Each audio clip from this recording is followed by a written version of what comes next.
go, but I said I was going live at 5:40, so I thought I'd start it. All right.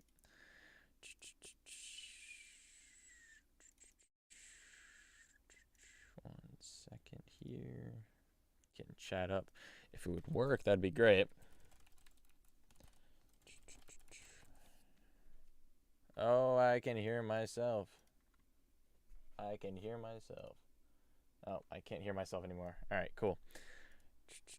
Why is the hardest part about setting up stream getting my chat up? All right. I'm literally just failing the captcha right now.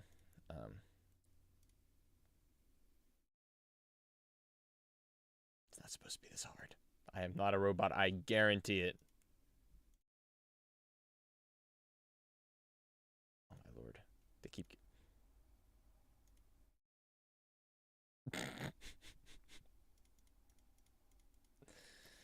Alright. Dude, it's not even the right password. No! I'm struggling. Alright.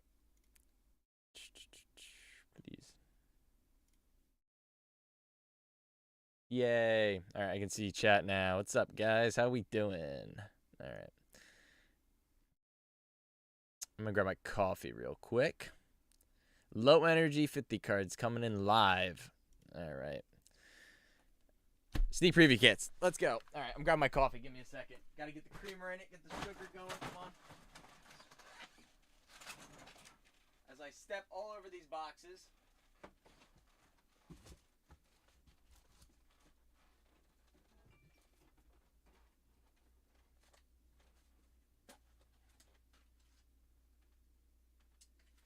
Yeah, also gotta get the music up and all of that, but we should be chilling.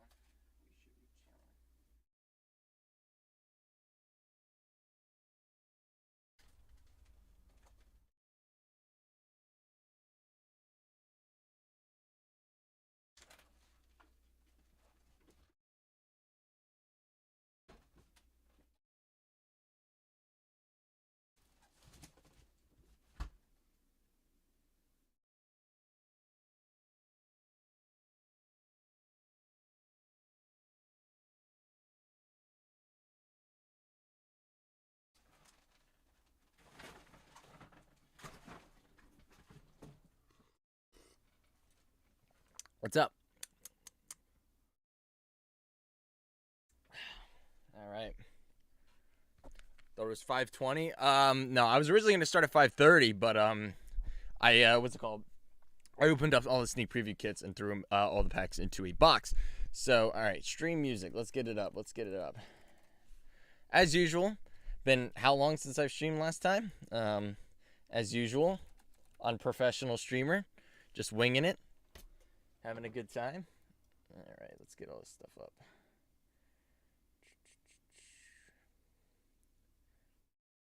Go more options. Where's the add to media queue? Yeah, that's what I'm talking about. Okay, that is loud.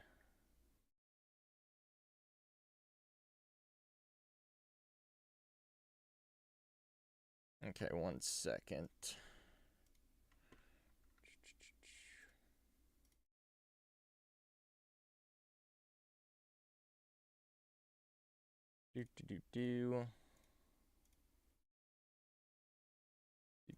Just bear with me right here. I should have started a little bit later because I did have more things to do, but all right, we should be good now.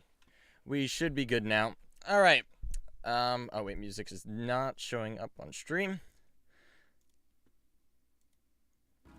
Should be good now. All right, sweet, sweet. So we got Dragontree Invasion. Very hype, very excited. Get chat back up. Unprofessional streamer, professional business. I'm a little unprofessional in both cases. I think professionalism is boring. So, you gotta wing it. All right. All right. Let me just advertise the stream real quick on Twitter, and we'll get going here. I hope y'all are doing well today. I have had a long day, but a good day. A very long week, to say the least. All right.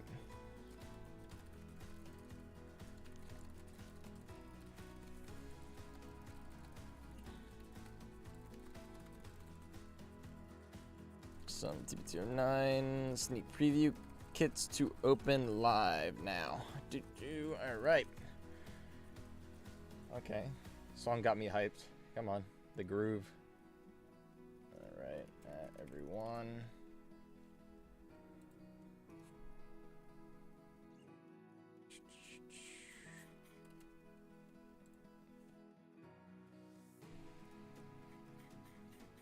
All right.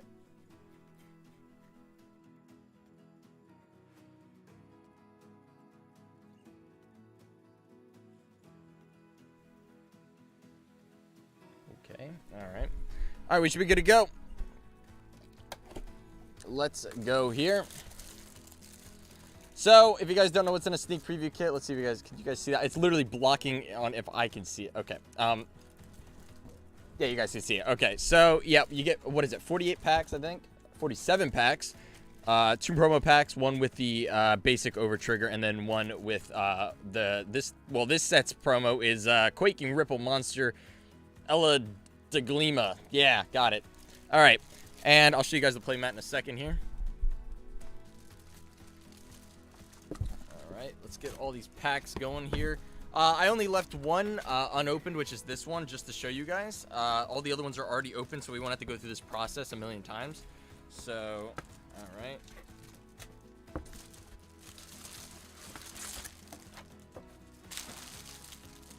All right, so the playmat is this, which it seems like they've been doing this more often, more recently, where they grab, like, a card with, like, a different card on it, but a different art. So this one, I'm pretty sure, is an order. And it's got Trickstar on it, so yeah, it's decent looking. It's I think the last one was better. The D-BT09 sneak preview mat was better, but yeah, we got that. All right, and now we've got a lot of packs to open. Around 1,000 packs today.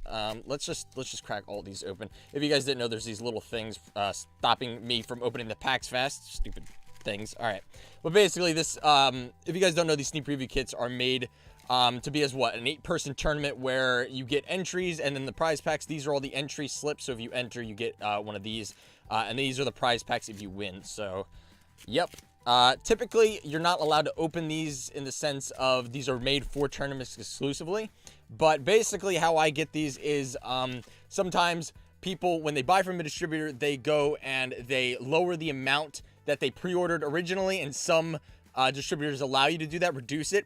So because someone reduced the amount they got, my distributor had to get rid of them somehow, so he just sold them to me. So that's how I got them, just to explain it real quick. So these will have all the good stuff, by the way. These can have, like, triple rares. They can have FRs. They can't have anything past that, though, I'm pretty sure. So these will have the good hits, you know, the possibility of a DSR, the whole thing. So that is the goal today. Let us get a DSR. Yeah. I mean, let's get into it. I've got a lot of chat to go through here, but we should be good, chilling. We're going to start with the, we're going to call them the crap packs. They're the entries, FR, okay? We're also going to put these to the side, and we're also going to put the tokens to the side, so if we get any of those, the tokens or Dragontree markers, so, all right. We also got a reprint, okay? We already got a reprint, double rare reprint. So there are double rare and triple rare reprints out of, ooh, I don't want to grab those. Out of this set.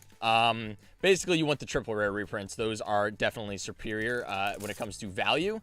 Also, when it comes to demand, which that's typically how it works. Yeah, so... Yep. Oh, okay, good start. I'm pretty sure this is the best triple rare to get out of this set. So, what is it? Unica? I definitely pronounced that incorrectly, because that's just the normal here. All right. The king has returned. I appreciate it. Welcome, everyone, again. Appreciate you guys checking out the stream. It's been a while, like usual. Oh, all right, token. So these are very rare, apparently. I've opened some packs so far. I opened a case of these sneak preview kits, so I know all the rates and everything, and these are very, very hard to get. I think I averaged either this, a plant token, or Dragontree marker, and I got 2 out of the 3 per sneak preview kit. Pretty sure that's about what I got.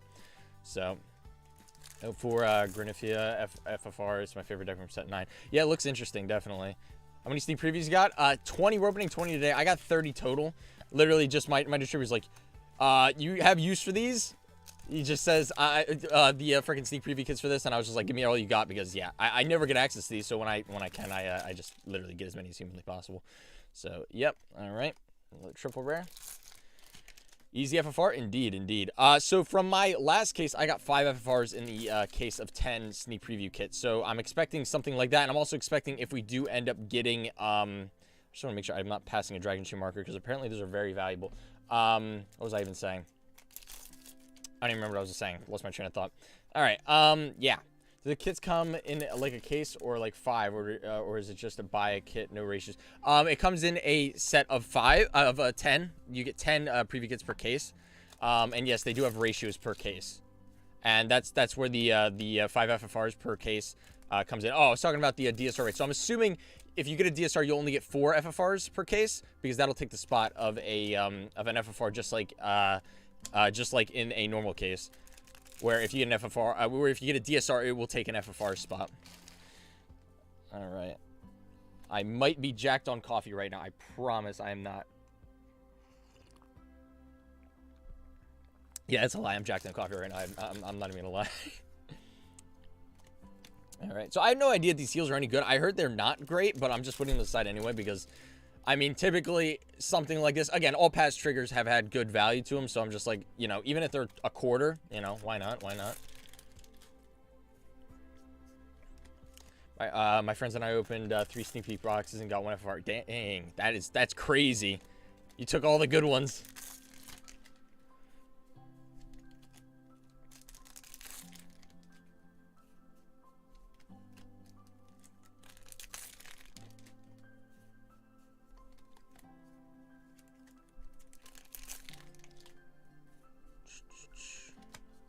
Sargon and Whole Mushroom are very good at rares in the set. I will keep that in mind.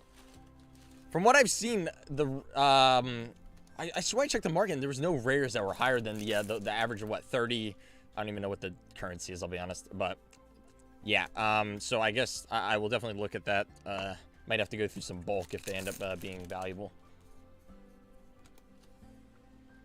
Everything asked, but is it possible to combine 2 orders? I have box a pre-order and a Wave 3 Nation split. So with that, this is where my system gets a little confusing because it's like with that, those 2 things have 2 different shipping times. So it'll probably end up being combined either way because how we do it now is we make literally like the first 3 waves of bundles. And by doing this, we make like the first 2 waves plus extra on another wave. By doing this, we make it so people who ordered in the first wave and then ordered in a different wave, their orders typically are combined and then they all ship out on the first wave. That probably is confusing from what I just said, but so yours will probably end up being shipped out probably right after the release date. If you want, email me and I'll look into it for you. Because, again, this is where it gets confusing, where there's 2 different shipment dates, and typically we like to combine the orders because then it's less shipping, and then also it's easier just to do 1 box. So, yeah, just feel free to email me if you got any questions. I got an FFR Unica. Okay, all right. It's pretty much the best card to pull in this set. So, yeah, it's great. Wait, so it's 4 FFR per case? It's per 5 FFR per preview kit case. So 10 preview kits. You'll get 50%. Basically, if you open all 10, 50% of those preview kits are going to have one. So you'll get 5 FFRs per preview kit case. And again, I don't know if you pull. Oh, Dragontree, beautiful. Camera's struggling. All right. I don't know how it works. Ooh, we got these. We got the prize packs. What will we get? Will we get an FFR? DSR? Come on. I'll take a Brainwash Swirler.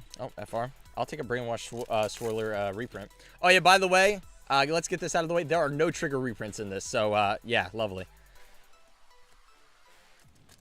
I already know Twitter's going to love this set, meaning the people who love to go crazy are going to be very crazy about this set because the rates seem to be bad. For the reprints, and then there's also no trigger reprints. Oh, okay, we did get an FFR to start. This card looks amazing. I swear this card looks like a card from, not a card, a character from Bakugan. But, yeah. I was thinking Drago, but I swear there was another one that looked even similar to this. Okay, yeah, I'm bringing up the old time shows.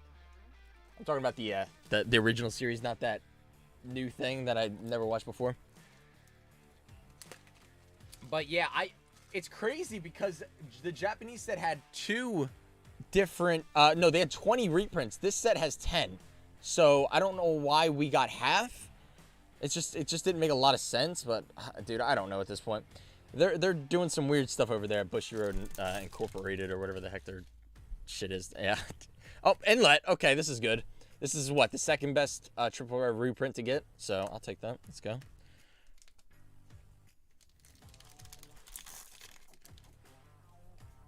Oh! What? It's the same review kit! Huh? DSR Dragon. What the fuck? Dragontree. What the fuck? What? Huh? What? Okay. So, my face is all. Oh my lord! What? I'm sweating. Oh my gosh! In the same freaking kit. Again, this was sealed. Like, funny enough, if this was any other kit, I would have thought they were from different kits because I literally threw all the rest of the packs in here. But it's literally the only kit that I kept sealed. What the fuck? Damn! Dude, that looks amazing. Dragontree. Wow. Can you start off a freaking stream any better? Damn. Jeez. What? Dude, that's crazy. That's legitimately crazy. So, I almost think that probably means the DSR also doesn't take an FFR spot if they're from the same sneak preview kit. Okay. Well, all right. Well, damn. Yeah, I'm dying. Yeah. That caught me off guard. I'm not gonna lie here. I'm not gonna lie. That caught me off guard. Yeah. I'm gonna drink some coffee here. All right. So now we've got a box full of packs that I've completely randomly put into here. Yeah. All right. So the prize packs are randomly sorted in this. I keep going back to that. I don't know how the heck that just happened. Wow. So, yeah. I lost for words right now. That kind of just, again, just caught me completely off guard. Now get Bruce. Yeah. Dude, if we get Bruce too, that would be crazy. That would be actually crazy. Because that would mean we got, it would have to be in a different preview kit case. It has to be. Which would mean we got one in both. So that would be crazy. But the odds are not in our favor, but there's still a chance. Jeez. Wow. So my day just went from decent to pretty freaking good. Wow. Is there a place? Dude, there's just like no spots because we want the tokens that here. So I guess we'll put them up. I want them to like show, but like they're kind of in the way. All right. Yeah.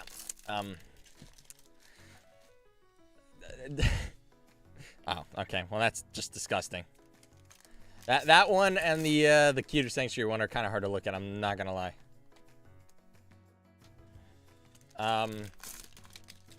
Yeah, I'm out of things to say. Like that, we've literally we're only 40 packs in, and boom.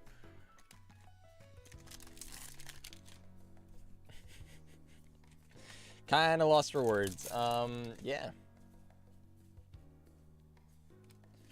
I actually hear why the triple rare reprints are cringe. The double rare reprints are really good. They're decent. Bowl of Mine's really good.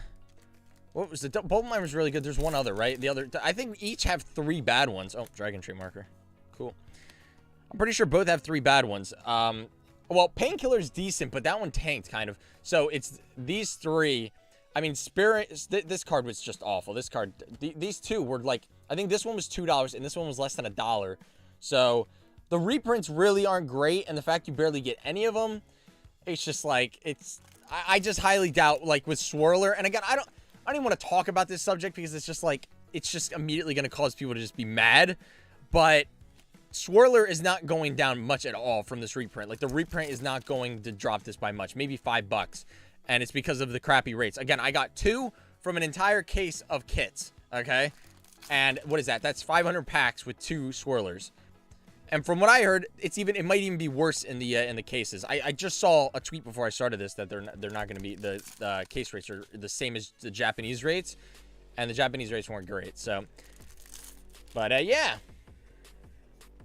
no more of that. I really don't even want to talk about that because at this point it's like it's just I've heard it all before, and I already know I'm going to hear it on Twitter a bunch. So if you guys want to talk, oh what? Dude. Wow.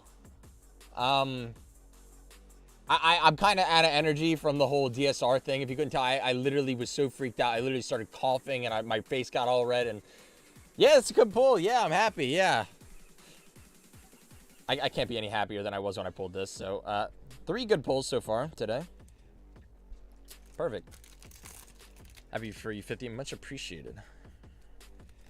Why couldn't they have just reprinted Orpheus for just instead of the Dragon? I mean, there were definitely other cards they could have reprinted in place of them.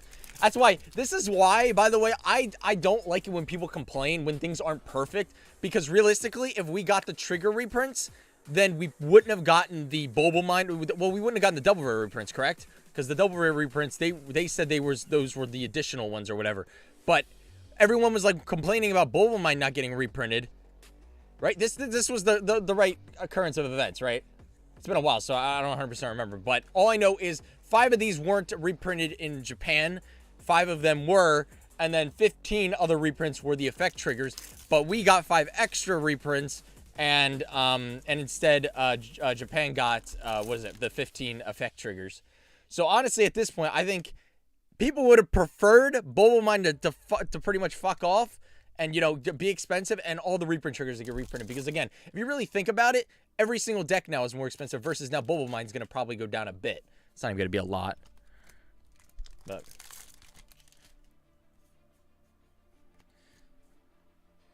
all right.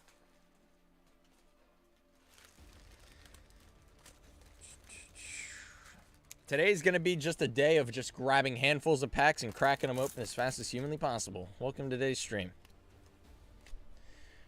I just hate Dragontree market ratios, as many decks will need it, and it's such low rates. Yeah, it's true. It's also a set, though, that I feel has been heavily bought by vendors, so that will fix the problem a little bit, but it's still not going to be what it would have been if the rates were a bit better.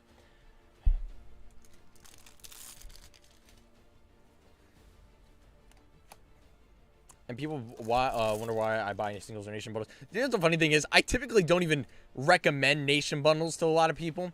Reason being is it's just for that nation, and there's typically different archetypes, so it's not really perfect for a single deck. If you're making multiple decks, I recommend it, stuff like that. But nowadays, it's like the prices are so erratic and crazy, and just it's just insane that at this point I might just start recommending everyone just buy nation bundles so they get the cards at a guaranteed price.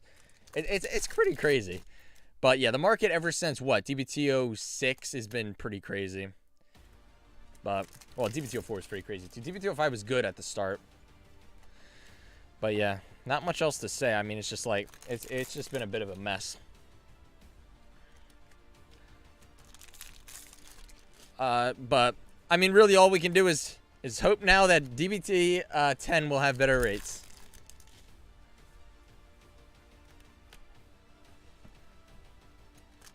Wait, they removed triggers from the sets? They removed it from this, like as reprints. Yeah, there's no reprint triggers. What's it called? Effect triggers on this. How much for the G10 DSR? I have no idea. Honestly, I don't know prices for any singles right now. And I will not be taking singles orders until early April, and I will announce when I'm taking them. So, yeah, please don't spam my DMs. More or less, I just want to completely focus on getting everything out on time and make sure there's no issues with all that. But then after that, I'm going to have crazy amounts of singles. I bought a bunch of extra cases so I can do singles orders for all you guys and all of that. So, yeah, but, yeah. Also, I recommend if you find a good price on something, don't wait for me to sell singles and all that. If you find something for a good price, make sure to go and get that, you know. Don't wait on me. Because I've heard that story before, and I hate when that happens. Like, really, I will always recommend, if you find a better price than me, go for it. As long as the person's, you know, or business is trusted. But yeah, I really the reprint triggers are at least in Festival Collection. Yeah, that is the good thing. You gotta look at that at least as the positive. And with Festival Collection, typically the rates are going to be pretty good. I mean, in the sense of you're probably going to get what is it? So it's 30 cards per box. There's going to be 100 cards per set in the set, isn't there? So it would probably be more or less you get at least one of each every 4 boxes. 30 boxes per case. You know, you're averaging what? You're averaging around 6 to 7 of each card per case, which is not bad. Not great either, but better than what we got here. But for one, I'm going to be opening a lot of that set. I love Festival Collection as a set, so can't wait for that. Ooh, Painkiller. Good, good.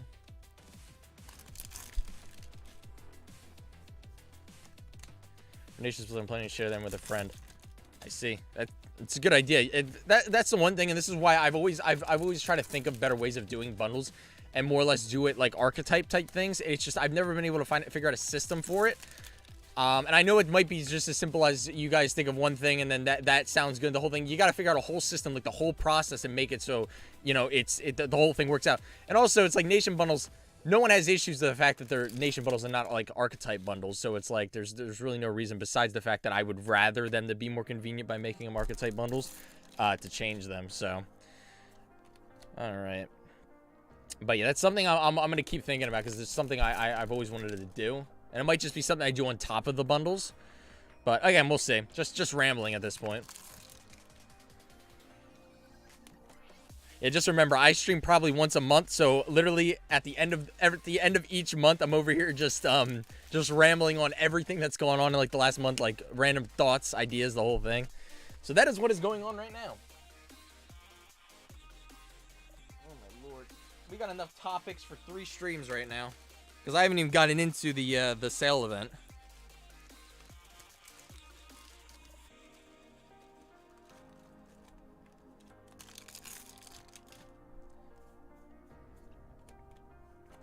For example, I got the Dark Sea spawner from Unica. Stuff goes to my friend. I take the Bruce stuff. We split the cost 50-50, though. Unica seems to make it 60-40.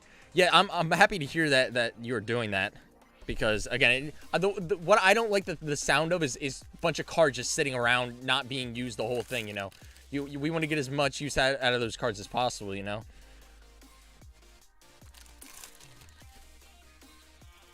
So, yeah, it's definitely good to hear that.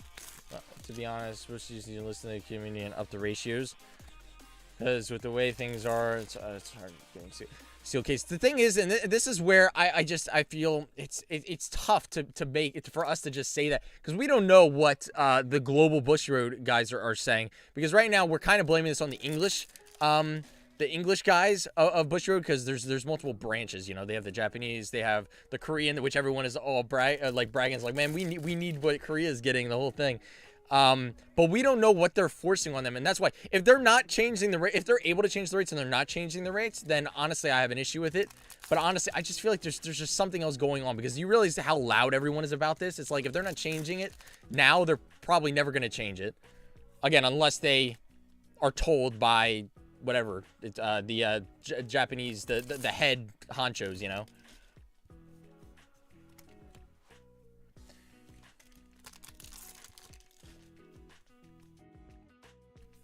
Do we know anything about the new festival collection? We know about reprints, and I'm pretty sure that's it. I don't think we know about any like new cards or anything. So I'm kind of surprised on how bad the sellers also on the premium reprints. Wasn't MSRP crazy for? Yeah, that set.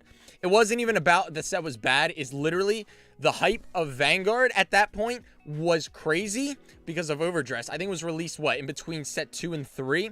And literally at that point, sellers were buying shitloads of cases because D-BT09 did really good. D-BT02 did pretty good. And then I think there was Festival Collection as well, which did pretty good. So people bought a shitload of Revival Selection considering it was like a $100 box. It was like this premium product, the whole thing. And literally, when I tell you there has been not been so much product bought of any set at that point besides main booster sets, that set got bought so much that there's just so many copies out there, which is why everything crashed. There's literally just people had hundreds of copies, hundreds of boxes, you know, it was just a whole thing. It was a big mess. And the funny thing is, if you look at all those cards that were, like, almost all the cards that were printed in that set, almost all of them had a value of, like, $5 or more. And then all 100 and whatever of them are now $1.10. So, I mean, the set did its job in lowering prices, but it kind of did too good of a job, if that makes sense. So, there's still going to be a 200 for a playset, huh? Yep. I mean, it might go down a little bit because Jet can't use it now. Or, well, how's that all working, actually? Because I heard Jet can't use, well, it's GG, right? GG and Swirler can't be the same thing. So I assume people were saying that GG's more valuable to Jet than Swirler. So Swirler's not going to be used. That's what I heard. If you guys know anything, let me know. But if that's the case, then Swirler technically should go down. And it has gone down. I mean, it was $80 a few weeks ago, and I think it's 35 now or 40. But that also could be because new set, you know, with reprints. So that whole thing. How did sale event go? Too good. Literally, I'm telling you right now, we tripled what I was initially expecting.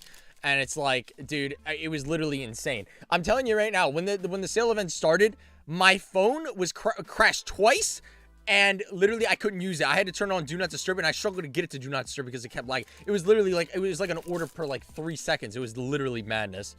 Yeah, that was crazy. And it took so long to just get these orders done. And it's not just the amount of orders, like it wasn't just what, ooh, oh my gosh, I saw the Great Town. I was like, wait, DSR? But it wasn't just the amount of orders. It was, the reason it took so long is literally, I think we averaged like 12 items per order, and that isn't even including the free stuff we threw in. So it was like, dude, we were literally, we had to run around the freaking office grabbing this, that, the other thing. It was madness. I mean, it did what I was, it did like the sale event worked. Like the strategy I had worked, but it worked so well that it just took forever for everything to work out. But finally was able to get everything done yesterday. So hopefully everyone gets their stuff in soon and enjoys it. And I didn't make any mistakes. Haven't heard anything yet. Besides, I think 2 budget decks I accidentally didn't send the over trigger and PG upgrade with, which that got fixed easily. I already sent out the upgrade. So yeah, we're chilling with that. But yep. Which, there's another topic, the budget decks. Holy shit. Dude, that idea came like a month ago where I saw Deck Flair's video. I was like, man, this is a perfect like idea to collaborate with him on this, because I've never been good at decks and he's clearly great at it. And the whole budget idea, just the combination, the whole thing just worked out and it just blew up. I mean, everything sold besides Bastion and Bruce within the first like 12 hours. It was madness. Which that's something also we're in the works of getting more to you guys. We're going to have another launch sometime in April of a bunch of new ones. We're going to restock some. Not Archetype because $20 per copy. Oh my god.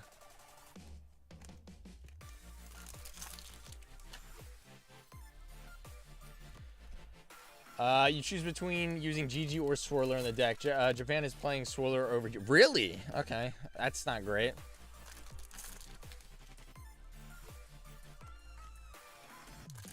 People are playing Swirler is more valuable in Jet. They replace GG with Hung Ram. Oh my lord, Gung Ram. Oh man. Okay, so I thought this was gonna be good for Swirler, but I mean, if Swirler's preferred, then good luck.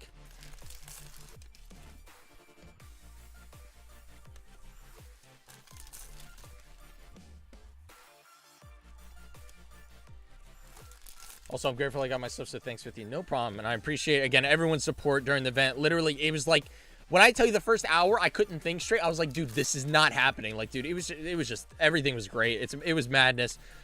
But, yeah. Jeez. Yeah, me and my buddy were literally just grinding orders nonstop. It was just, oh my god. And it wasn't just that, the bundles, dude. It was like, dude, it was just so many bundles, so many cards, so much free shit. I mean, the amount of cases of free shit we got, it was just, what else am I supposed to say? It's just, it was madness.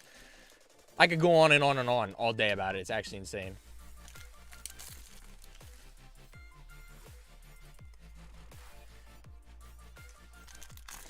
Well, I almost think it almost seems like when they bring back SPs is when we're going to get our rates back, because it's just almost like they will not change the FR sets to have better rates, because I mean, they literally every single one has been the same rates, but the problem is that they keep adding triple rares to it, so it almost seems like the rates are shit, which I mean, again, for 16 triple rares the rates are technically shit, but again, they are still more than they were at D-BT09 and D-BT09, which is those sets had 8 triple rares in the set versus the 16 we have in this set. Alright, it's 20 per. Yep. So anyone who bought that budget deck, cha-ching. Literally, when we sold those, when we sold the budget decks, Archetype was $2.20 at the time, which is actually insane.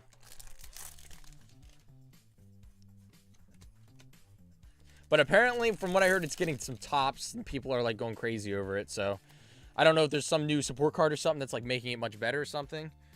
Another thing, if you guys know, let me know. I'm intrigued.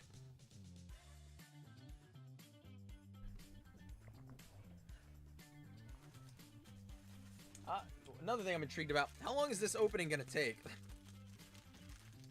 That's why I don't know yet if I'm going to do a case opening stream tomorrow, because typically I do it on a Wednesday because that's when I get my stuff in.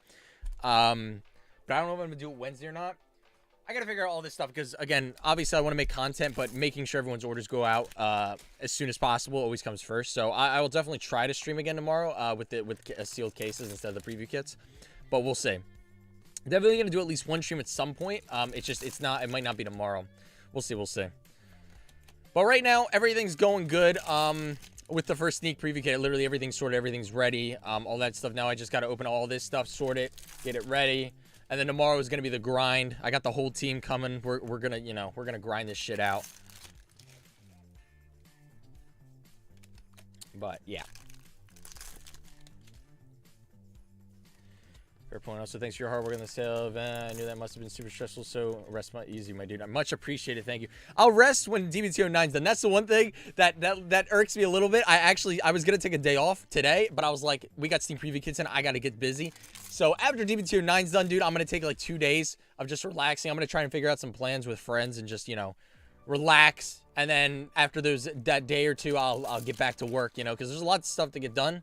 But at this point, for mental health reasons, yeah, I got to definitely take at least a day or two because I feel like I've been going nonstop for the past 3 weeks now, and I still got a week to go. But yeah. Number R is just good, just people done play her. Well, apparently people enjoy her.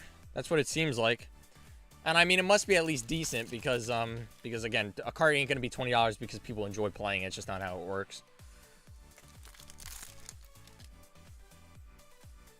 I was wondering if you had any Royal Pattern bundles less for revival section. Yes, I do. Feel free to message me literally April 1st. Message me April 1st, and I'll probably be able to take your order. That's another thing is when I get back to work, I will be working on getting all of the in-stock order items back on the store. If you guys don't know, the reason why those are removed after sale events is because I literally have to do a full inventory check on everything, make sure what went out of stock, what didn't, the whole thing. Because we give away a lot of stuff, and sometimes we go out of stock of stuff, the whole thing. So, that's why that happens.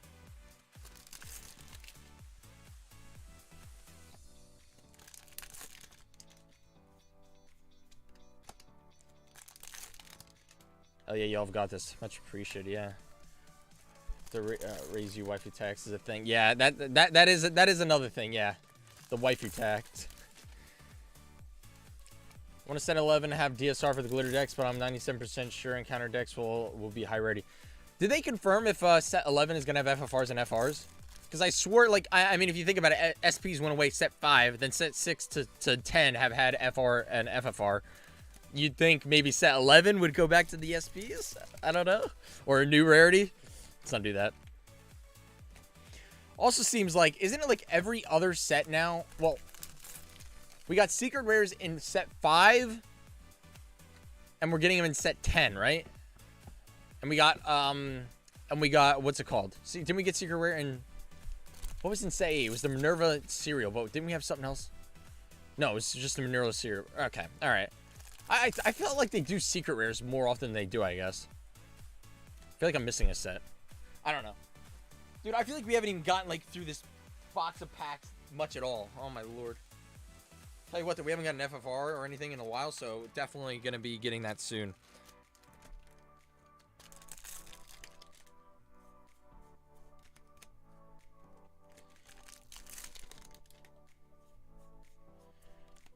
If set 11 goes back to SPs, I'm ordering 2 cases. All right, let me call Bushy after the stream. I need those 2 cases now. All right. Oh, is my music over? No. Let us not do that. Yeah, reset the thing. Let's go. No confirmation yet. Either way, I believe. Please. Dude, I hope set 11 they fix the rates. I'm telling you, man. Also, I want to clarify one thing with all the crap going on. Just remember, a lot of this stuff that goes on behind the scenes with Bushwood, they have stuff planned out months ahead of time. So it's not like they can immediately change things that easily. It's not like it's as easy as them flipping a switch. That's one thing I feel like a lot of people don't understand. These things are planned out heavily. Like, I bet you they have up to like set 14, 15 already probably ready to all planned out and everything. So that's one thing I feel like a lot of people don't understand, but yeah.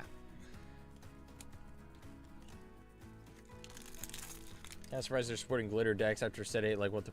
More or less, this is... And funny enough, I'm, like, not 100... Like, I appreciate reprints and all of that. I don't think it's great to crazily reprint everything a bunch of times and all that. But I would think if they keep supporting the same glitter decks, like, especially, like, the whole glitter thing where they're now giving us a new, Thiegra, the whole thing. They're giving, like, the whole set of everything. But we have not gotten any reprints of cards that were released, what? How long ago? It's been over a year and a half now. That's where I feel like definitely there should be reprints for that stuff, but... I mean, again, let us all be happy. Festival boosters coming out. That's going to have a bunch of reprints. It's going to be good. Bushy has been reprinting stuff in main booster sets, even if the rates have been complete dog shit. But any copies are better than no copies. And I feel like there's another... Was there another... Yeah, but we're also getting the constructed decks. The deck sets. What is it? Orphist. What is that? Fave Neil or something like that? And Graham Grace. Which... Another thing I don't understand, I see a lot of people complaining about the price. You guys understand? It comes with the sleeves, the deck box, and the deck. The sleeves in the deck box, that's worth at least $15 on its own, which means the deck is technically around $25 to $30, okay? So, I just don't understand with the price issues. Just remember, all the budget decks that we did, everyone loved them. Literally, I didn't get one negative comment, and they were in the range of $20 to $30. So that's why I really just don't, it's like very similar, you know, product. Like, what... Just because I made one and Bushy Road made the other, does that mean that one's worse than the other? And again, if anything, these are better than the ones we make because these are reprinting cards that are impossible to get right now for less than, you know, $20 a piece.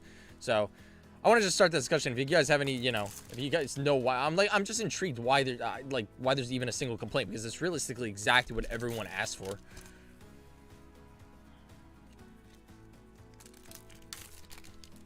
Aurora, Thomas Strong, Thiegra, KUs.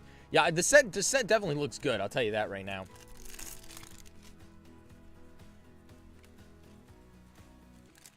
Does English get sleeves? Yeah, I think they confirmed it on the website. I'll double check actually. Take a second from the card opening grind. Cardfight Vanguard. I totally don't like to ramble on about topics. That is not me or anything. All right, so also History Collection, another amazing set, which again, it seems like Bushiroad just seems to not understand rates too well.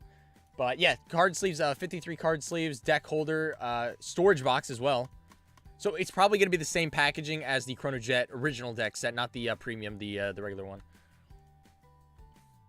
So yeah.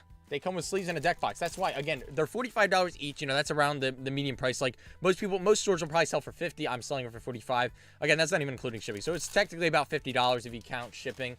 So, it's like, but with that in mind, typically, official Bushiroad sleeves and deck boxes are in the range of $12 to $18. I mean, some even sell them for $20. So, realistically, you're getting a bunch of value back from just that, and then also the decks included.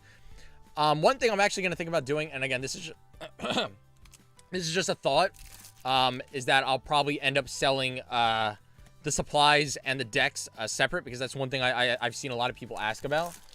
Because a lot of people just want the decks. They don't give a shit about the supplies. So that's something I'm going to look at. Not promising anything. I'm going to look into it. Maybe I can situate something. Why do I have so many heal triggers in the... We want those over there, man. Come on, let's go. But yeah, it's a thought that I'm going to definitely look into.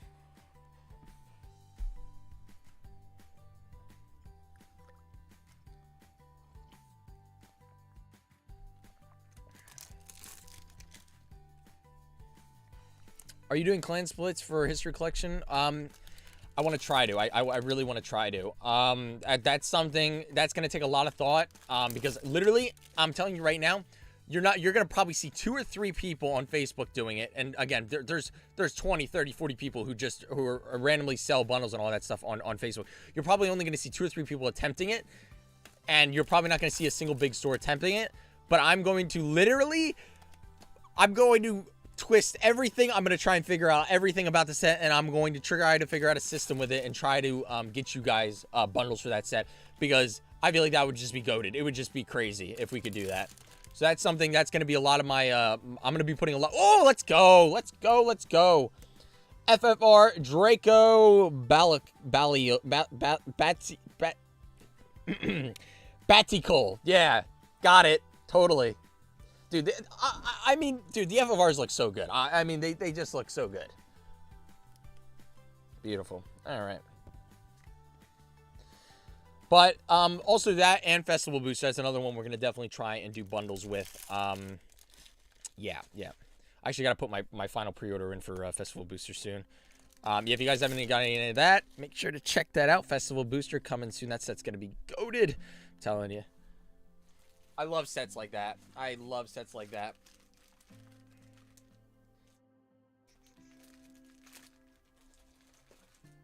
Alright. Dude, I just feel like we haven't put a dent in this box of packs. I mean, we might be a third of the way done, if that. Yeah, releases August 11th. History collection. Oops, wrong side. All right. Hello, any good pulls so far? Yeah. For anyone that has joined recently, these are what we've gotten today. Got these two in the same sneak preview kit, which is crazy, an FFR and the DSR. And then we've gotten these two cents. So, Dragontree, it's so beautiful. Gorgeous. But, yeah.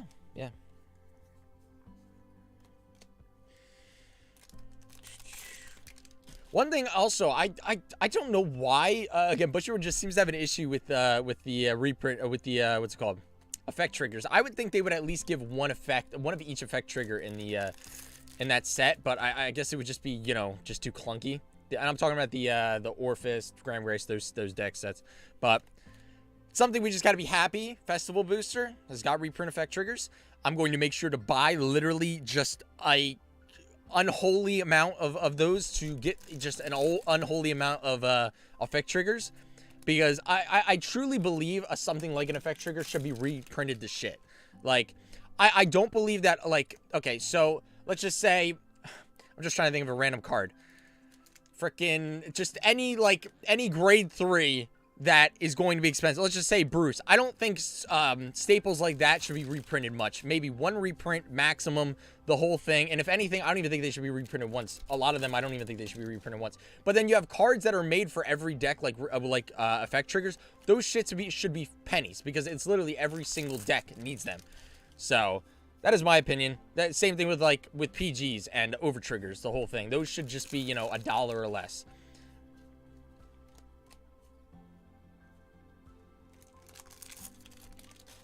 Hopefully it ain't short printed. That would be a worry, but I mean, you just gotta hope, you know. I mean, what else to say about that? Not much else can be done besides hoping that they're just gonna give us decent rates. But I mean, the problem is with like a set like Festival Collection is that it is only 30 cards per box. Did they confirm how many exactly special reprints are gonna be? What is there? It's 21 with, what is that? How many effect triggers? 18? So what, 39 special reprints, 9 reprints? Or is the 9 reprints already down here? Okay, so I think it's, what, 39 special reprints, 9 reprints, and then 56 new cards. So what, it's over 100 cards in the set. So you're going to need to open about 4 boxes to get one of each card. It's probably going to be around that.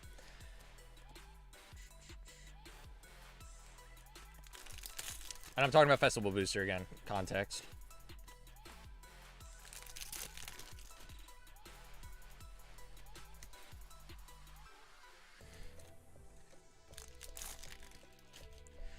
So, yo, I meant to ask, what's your opinion on buyout and scalping stuff that's going on? Like, people want to make money, but also hurts the game more than it helps.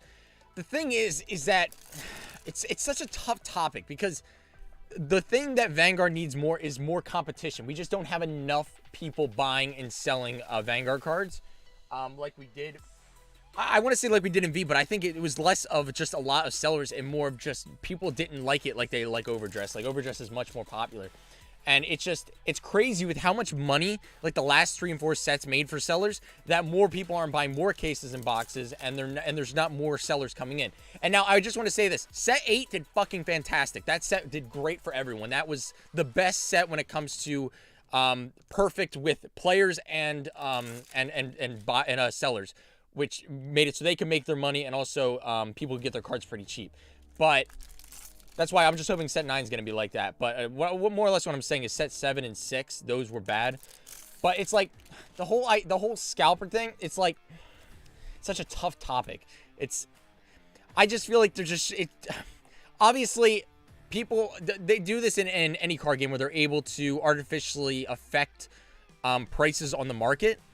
But, man, it's... I don't agree with people doing that stuff. I don't... there really isn't a perfect way to say any of this stuff. It's like, there's... I really don't know. I'll definitely think about it more and try to come up with, like, really what my opinion is, because it's just such a difficult topic, because it's like, what are we supposed to do? It's like, there's nothing we can do. It's not like we can ban these guys or anything because they're buying this many copies of the said card.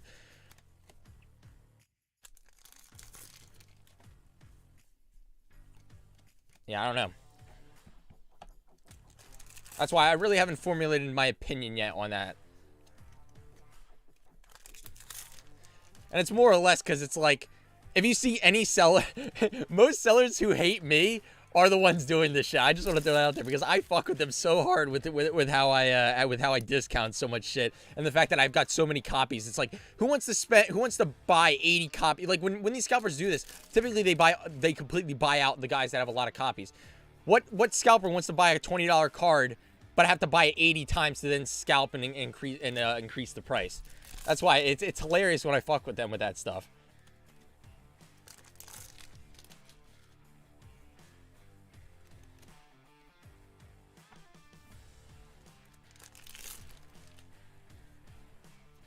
I mean, watching people still joining Angel for 70. Where? What?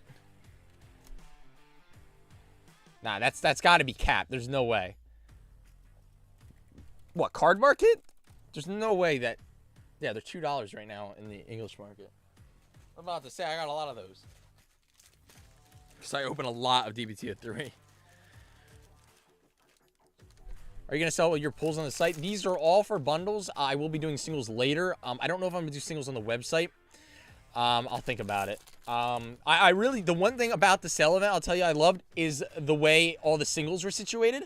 Literally, it was like the most perfect system where people were able to get their supplies, they were able to get their bundles, they were able to get their decks, they were able to get all of their pre-orders. They were pretty much able to get everything, and then on top of that, able to get their singles. And more or less, I set it up where I got all of like the decently expensive singles, so the ones that were $2 and more from like the last 3 sets, and people loved it. So it's definitely something I want to look into more, is doing more singles on the website. Facebook, some dude trying to sell them for that price. Well, that's just, just remove that man from your life.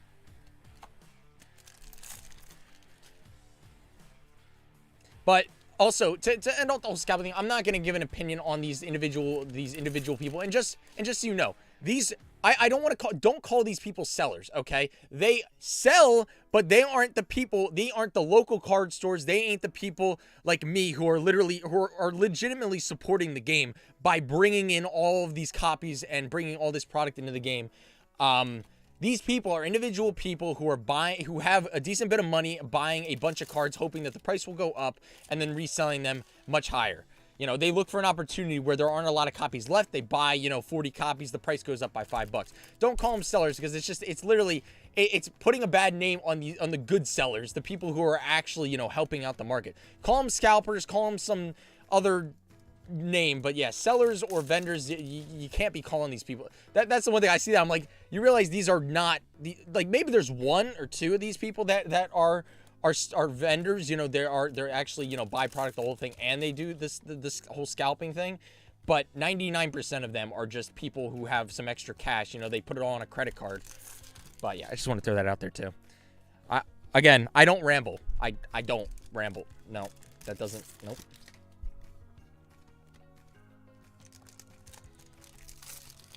I feel like I was talking about something else too, but then I got on a little bit of a topic there. A store's cool about us selling and trading store. That's great. Honestly, we need more of that in the Vanguard community. We need more sellers who are buying cards. It's something I'm also looking into. It's just the thing is, right now we already are so busy around here. It's like there's just no way we can take in more, but it's something I'm definitely looking into, because I feel like there aren't a lot of places to be able to buy the players to be able to sell their cards to buyers to then be able to resell. And if a seller can come up with a good strategy on how to do all that stuff, it would be great for the market. And not just that, not just one seller. If, 5, 6 of them can start buying and reselling Vanguard cards, it'd be great. If you guys don't know why most sellers don't, because I know a bunch of sellers that used to do it but don't do it anymore. It's just Vanguard's prices are so erratic. They go up and down way too quick. It's not like $1 here, $1 there. Sometimes these things will drop fucking $10 in one day, and they'll also go up $10 in one day. It's like, it's insane. So that's why, like, anyone I know that buys cards right now, they only buy it like 40-50% of the value, because it's like impossible. You'll literally lose money. If you buy it 65%, you're gonna lose money in the long run for the most part. It's just how it works. It's just that's how crazy the Vanguard market is right now.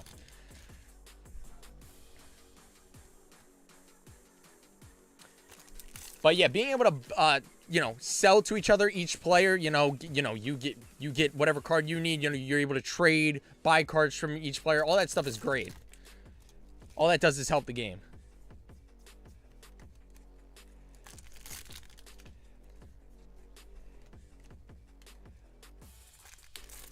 Are you sending out Dragontree on the 31st? Yes. All the boxes, cases, and Wave 1 bundles will go on the 31st. Trying to get the Wave 2 out on the 1st. And then Wave 3 and 4, we'll see when the time comes. Right now, just focusing on the first 2 waves, plus the boxes and the cases, so...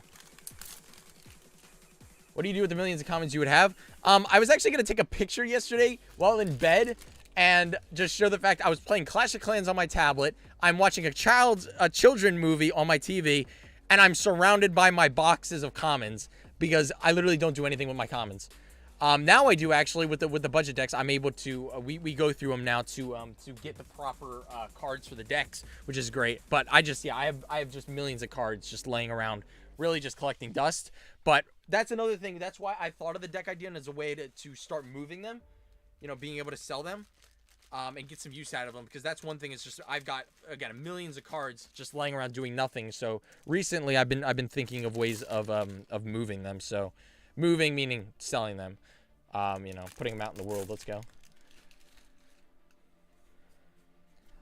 I believe the term for them is backpack vendors. To be honest, I've only heard that a couple times, but maybe that is the proper term. I mean, by saying it that way, at least it makes it so people aren't immediately assuming that these are, again, just your normal day-to-day local game store, or, you know, someone like me.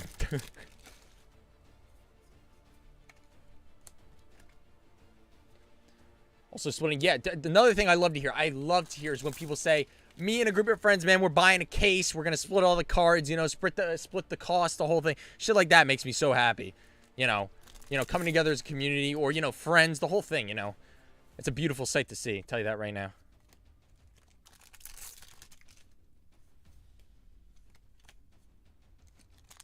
Just wish promos weren't so bad. It's just another issue that has to be handled, taken care of. I mean, Bushy said that they understand, like, they understand that there's a bunch of issues going on, and they said they're trying to fix it. Oh my gosh, that scared me. And they're trying to fix them, so hopefully that means they are trying to fix the promo issue. Because, I mean, they did make an attempt with the promos, but then they keep releasing these promos in ways where they're not in the tops of the boxes. So, like, the ones that are actually needed. Because right now, like, with the D-BT09, the only promos they put on the top of the boxes are promos that were already $1 each. So, not the ones that are $20 right now a piece. So, it's something that has to be handled. It's just one of the big issues right now of Vanguard. But hopefully it is handled, you know. I more or less think you could pretty much keep a similar, and again, this is just one idea. There's a million other ideas you can come, and this is probably not even a good idea compared to other ideas. But you literally could just print these promos, and every single time you print them, I mean, we get a set a month. So every single set, you're always throwing promo packs as box toppers. And more or less doing it where the first month you can only get it from shops, and then the next month you can get them from your next set. You know, stuff like that. You know, it's just more ways of getting more copies out there. That's really what needs to happen. And again, there's probably a better solution than what I just said. But more or less, the goal of all of this is to just, like, when you have a staple, you have to be able to, like, people have to be able to get them, you know? And by only doing it that way, there's just not enough, the way that they're currently doing it, there's just not enough of each staple promo around. So, yeah. All right. I'm going to take about 2 seconds here and drink my coffee.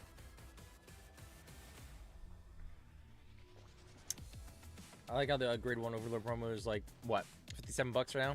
Apparently not a lot of people have them yet, so that's something you guys really just have to be patient about. Yeah, I mean, if you look at the history of pretty much every promo, they all start crazy high, and then people start, the promos start circulating. They end up getting to people who actually sell on TCG Player and other places, and then the price slowly goes down and down and down, and then, you know, you can get them for cheap. But from what I've seen with most of these promos, you really can't get them cheap within like the first couple weeks of them being available, because just they haven't circulated enough for there to be enough competition on the market for the price to drop. Because I mean, even with cards like that, if you have 10 people with copies, it's still not going to go down that much. When you get 20 people with copies, then it starts going down, because people are undercutting each other constantly. People want to get rid of their copies before it drops because it's inevitable it's going to drop.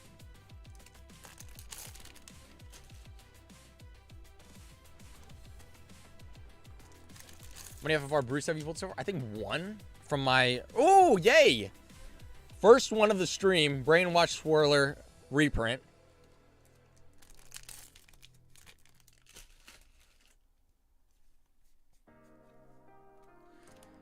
Well, due respect, this bullshit on Bushiroad's part, they said that and then announced dog shit promos and not the ones that actually need to I mean, realistically, what do they say? They said that they're going to start bringing the same promos that they're giving to shops into the boxes, and I feel like they used different specification, but they really didn't say specifically which promos were going to be brought in. I'm pretty sure it was more or less they said the monthly shop promos or something. The ones that you guys are talking about right now were from a tournament, from what I've heard. Shop tournament or something. There's something, I haven't even looked into it much, but they really never promised any of that. So realistically, they should be giving those as reprints in a sense. But I mean, they should be using those as box toppers because they're just impossible to find. But if you're talking about them promising, I really don't think they promised that. They just, again, they said that they were going to do it, and then they gave us shit promos, so.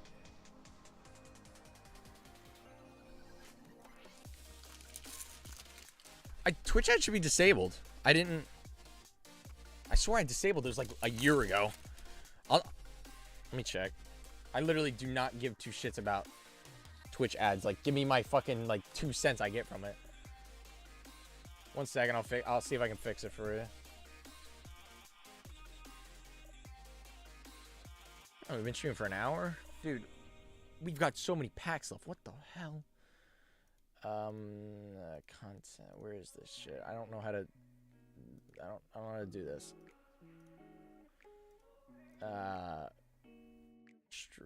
Stream? I don't freaking know. I don't know how to do this! Alright, if you're on Twitch and you're having issues with ads, just go to YouTube. There's less ads. I'll try and fix that later because it shouldn't be like that. But yeah, we're streaming on both Twitch and YouTube, so. Yep.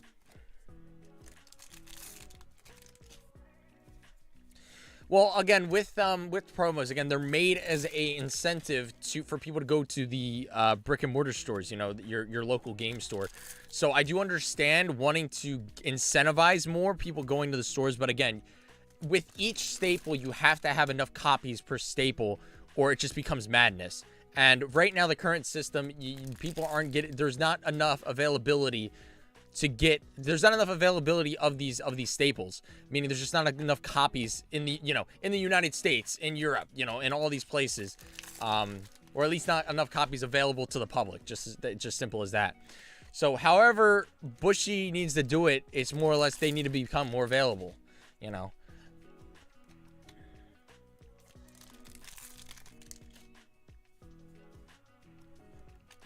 A version of the promo in terms of packs and common promos. That's pretty much what they're doing, I'm pretty sure. It's just more or less, again, they have different versions of promo packs, and the ones that we're getting as box toppers, common box toppers, are reprint promos that they're also giving as, I think, the monthly promos or something, as incentive to buy booster boxes. But the ones everyone's talking about are some sort of shop tournament promo pack thing.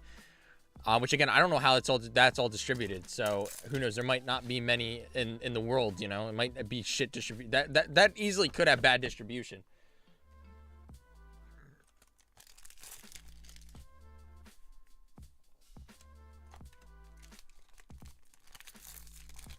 got promos, they should have came with, say, more. The one thing, I'm pretty sure promos are all distributed by the distributors that you get the original cases from.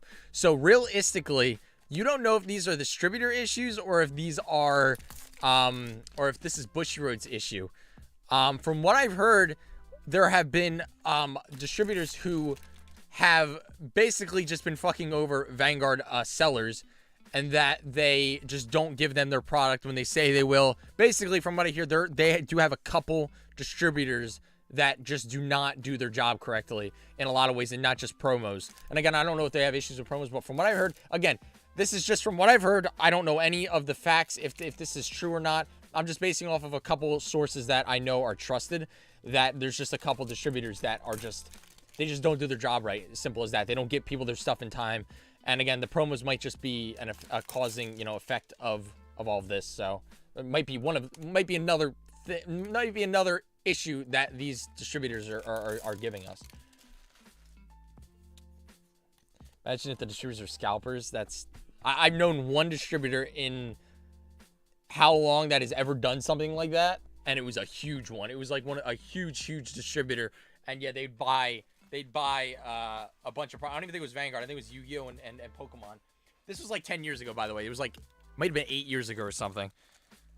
And I don't think they're able to do it now. I think they got caught. But yeah, I mean, it's always a possibility, but that is pretty far-fetched of an idea. But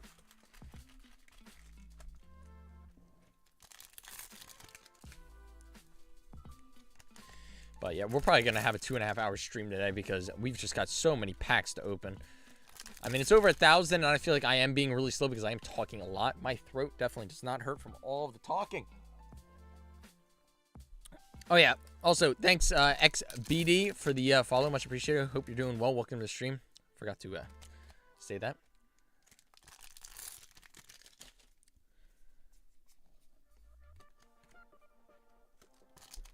So for my shop, at least it's a bundle of monthly promo packs for standard that are supposed to be at the shop as the month begins. But what happens is they usually run into issues with customs clogging up the supply chain.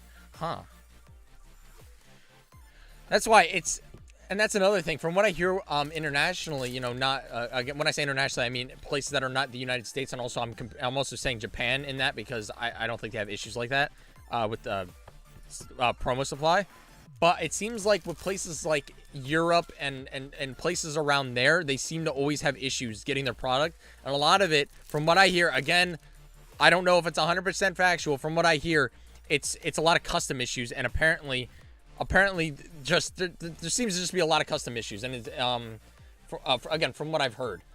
So it's more or less, I guess, you know, the country is just not allowing the shit to get through. I don't know. That's one thing I heard a little bit about, but not a lot, so it's a possibility, but again, I don't know.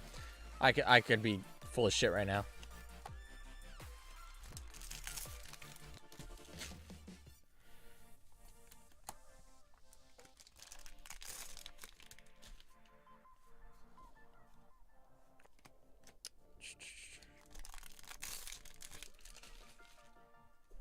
Yo, what's up, Deck Flare? How you doing, man? We were just talking about you a bit ago, talking about the budget decks and all of that, and the huge success and all of that, of them. And the fact we might have some new ones coming soon. Come on, come on. But yeah, welcome. Hope you're doing well.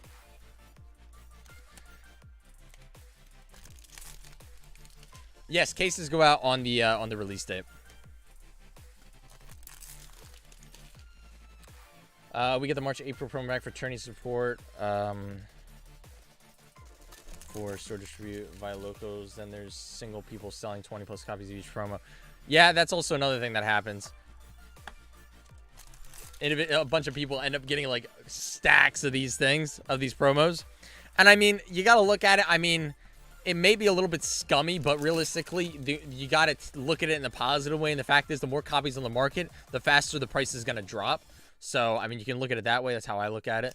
But, yeah.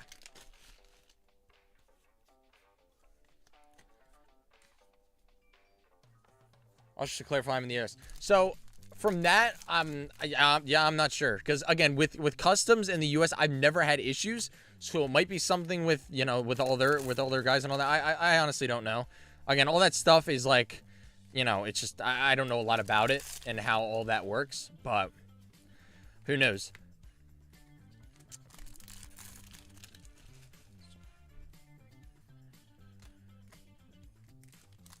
In the UK, we had some delays in here, but that was due to the products being held up on Europe orders because of Brexit. So, okay, yeah.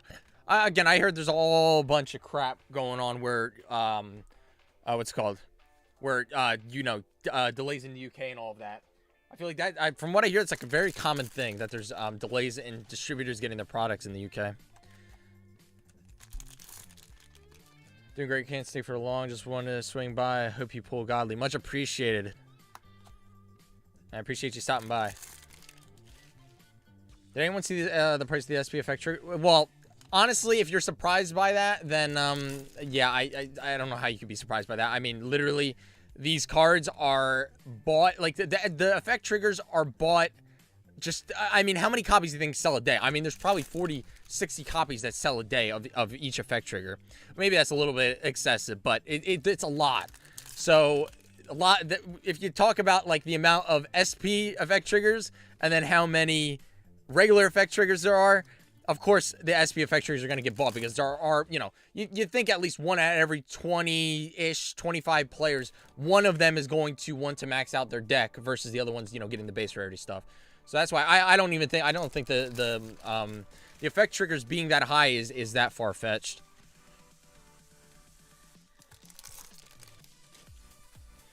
Do we know the ratio per case on the reprints? I have not opened a case yet of the set. I'm getting those in tomorrow. But from what I hear, they're not great. They're Japanese rates from what I heard. Someone apparently got their cases in yesterday, and they were really bad. It was like, I think it was 6. I swear, I think they said 7 triple rare reprints per case. And there's 5 different ones. So that would mean some get 2, some get 1. And I don't know about the double rare reprints. So apparently it's bad.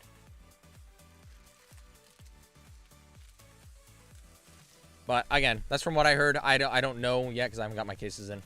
But I will have those in tomorrow. And I will announce the official rates. I'll throw them all up on Twitter when I know.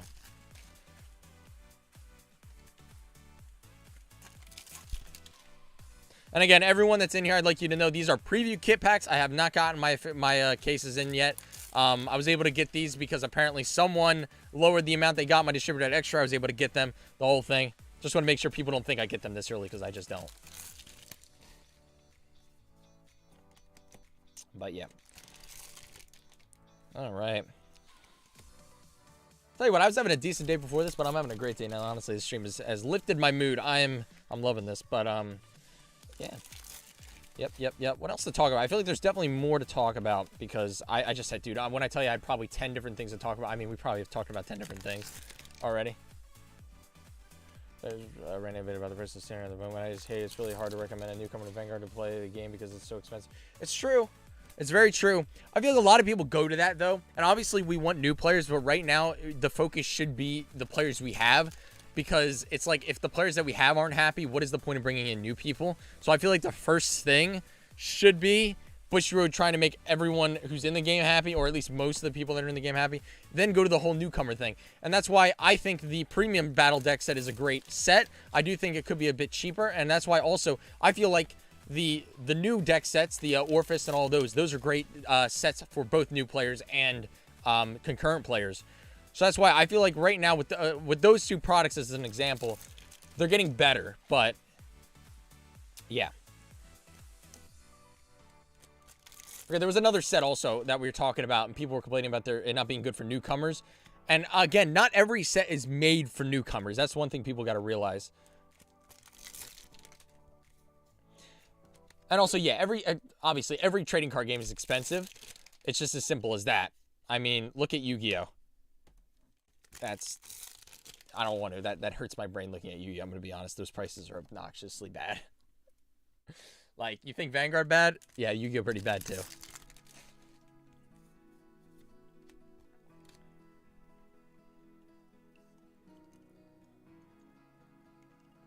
And I'm using Yu-Gi-Oh as an example because I at least know. I at least know the, what's it called? What goes on for the most part with Yu-Gi-Oh. I don't know about other games, but from what I hear, almost all games are pretty expensive. Again, I think everyone has expectations from V for prices, but just remember, V was a complete and total mess. That is not how anything is supposed to be ran. So that's why I don't like using that as an example.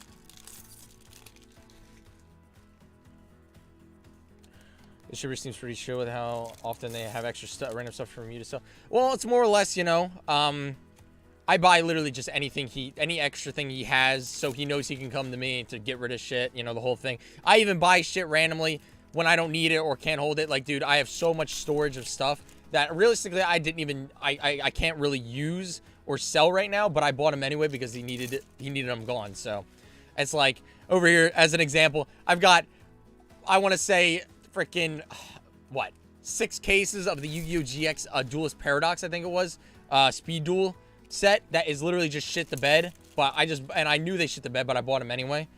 But it's more or less, we have one of those things. He hooks me up, I hook him up, the whole thing, you know, so. But yeah, he's definitely pretty chill, I'd say that.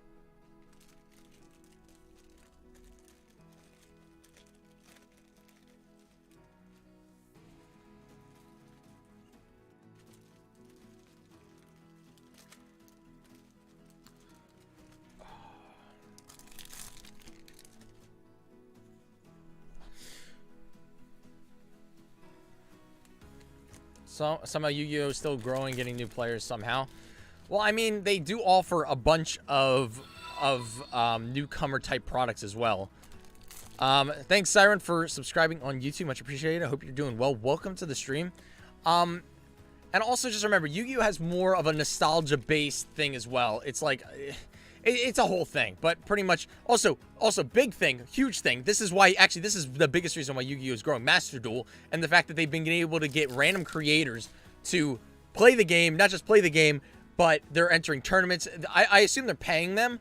They also might not be, but they've literally, like, with Master Duel, they've able to really just execute so well on just pretty much the entirety of the United States, not just the United States, but even further internationally. But yeah, it's crazy. Yu-Gi-Oh! Is doing crazy numbers right now. Like, it's probably considered the #1 card game in the world right now when it comes to sales.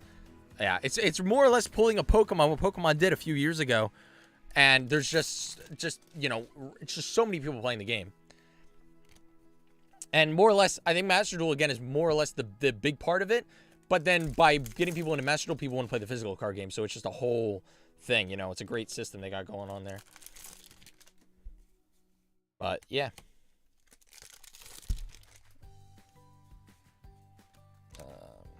Battle Spear looking very affordable even for pre-sub. That's good to hear. I mean, the one thing about Bandai, or is that even how you pronounce it, is that they have no issue investing big sums of money into their games. And I think it's more or less they just have a crazy budget. When I tell you they have a crazy budget, they have a crazy budget. So it's very attractive to players for their games, for people to come play them when they're literally supporting the players as well as they are, not just players but vendors, and they're really putting the effort in. And I feel like Bushy Road and Vanguard could definitely could find some, you know, pointers, you know, learn from them more or less. There's just definitely more things they could be putting more effort into.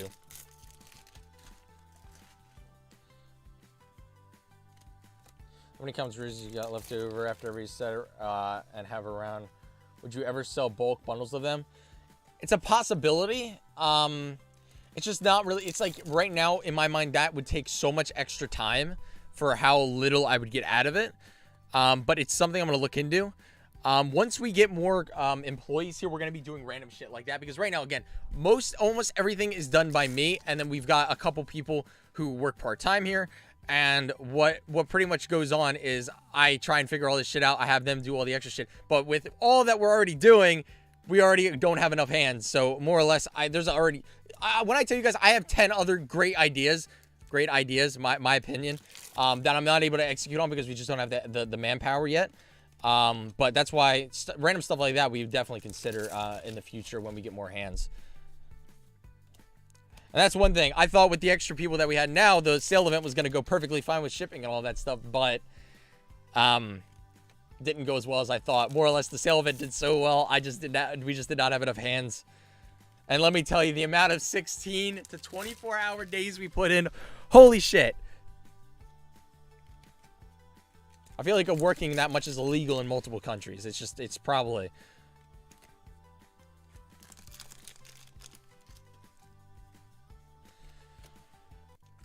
Oops, I pressed the button.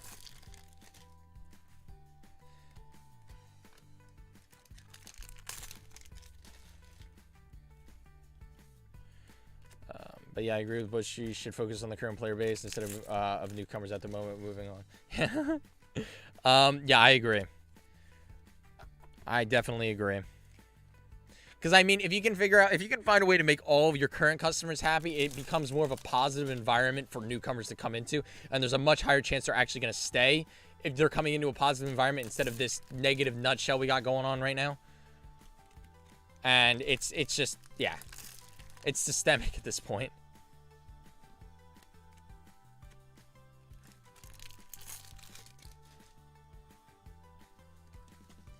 Other thing is that Yu-Gi-Oh! Is a lot more accessible. You can find random tins, bundles, etc. Well, that's the thing. From what I've seen, Yu-Gi-Oh! And Pokemon, again, they just have such a big support group. You know, they just have so many customers. They're able to reprint things a million times, and everyone's going to buy them. The whole thing, it's all going to get rid of. With stuff like with Vanguard, they've got a big follower base, and they've got they've got a lot of customers. They've got a decent bit of vendors. It's just a lot of the products that Pokemon and Yu-Gi-Oh! Make, and again, I'm using those as an example, Vanguard couldn't do because there's just not enough demand, because they more or less have to focus on making sure 80% of their players are going to be interested in this product, and they can't go for the products that only 20% are going to go for. And I feel like that's one of the reasons why they haven't done the whole reprint pre-constructed deck until now. And I think really the only reason they're doing that is because the demand for it is actually like really high. Also, I think Chronojet might have something to do with that because of the craziness Chronojet provided. Like, that set did numbers.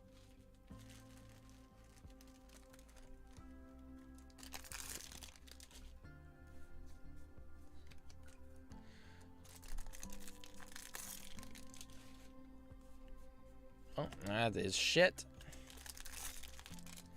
Also, the fact they got $1 million on the line and Battle Spirits helps. Yeah, that whole thing. Ah, let's go! Come on, come on. Brainwash ruler.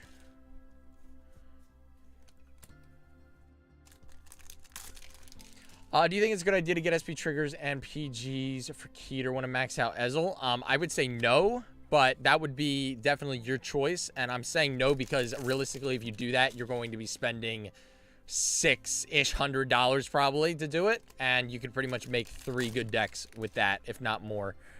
So, my opinion. But you can find them at a good price. I mean, realistically, SPs are again, unless they reprint SPs at some point, or they what do they call it? What do you call it? If they create, you know, better effect PGs, that's really the only way you'll lose your money there, or at least lose a good amount of money. Because I mean, the SPs are gonna hold their value. It's just how it is. I mean, not at $100. Don't be buying SPs at $100, please. Oh my god. Big price pool would get a lot of people to come. I wonder where they learned that from. Big prize. Well, I guess it's different from what I do. I do big giveaways and you know, kind of like try and do everything big as much as possible. But yeah, that whole idea is great, and I 100% respect the fact they're doing it. They took a page out of my book.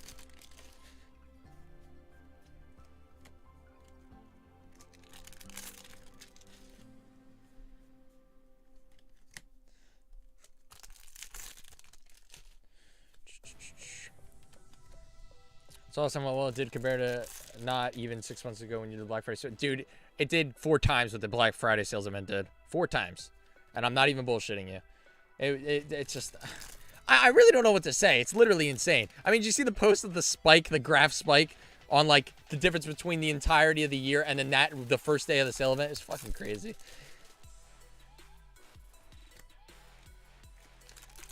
But it was perfect timing because we needed to get rid of a lot of stuff, because literally I'm telling you right now, we've got like 1,300 square foot of storage just sitting there, and we were able to get rid of a bunch of it. And when I say storage, I mean cases, boxes, fucking decks, the whole thing. Like, just so much product laying around. So, yeah, it was definitely a win-win for everyone. Everyone was able to get a bunch of stuff for cheap, a bunch of stuff for free, you know, be able to do all that stuff. So, it was definitely great. Even though I love Vanguard to death and I'll play the day it dies. Yeah, that's kind of where I'm at. I'm at the point where right now my main game is Vanguard. But if they ever, like, rebooted it again for one, I'm probably... I say probably. It matters how they would handle it. But 99% sure, I'm 99% sure I would not drop the game. I'm not going to drop the game. But I would definitely focus on other games more than Vanguard. Because, again, right now, 80% of my focus is Vanguard. And then the rest of the 20% is all the other games that I have going on. Which right now, we do a little bit of Pokemon, a little bit of Yu-Gi-Oh! We just started doing a little bit of Y-Shorts, and I mean a little bit. And then we're probably looking at other games. And, again, now we're doing Shadow vs. Evolve as well. So, yeah.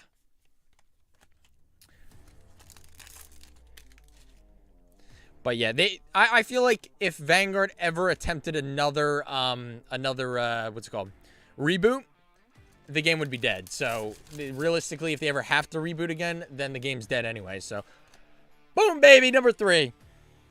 Totally haven't gotten like 6 FRs or FFRs or better, and like 3 brainwash spoilers. Okay, for a second, that card looks similar to that one.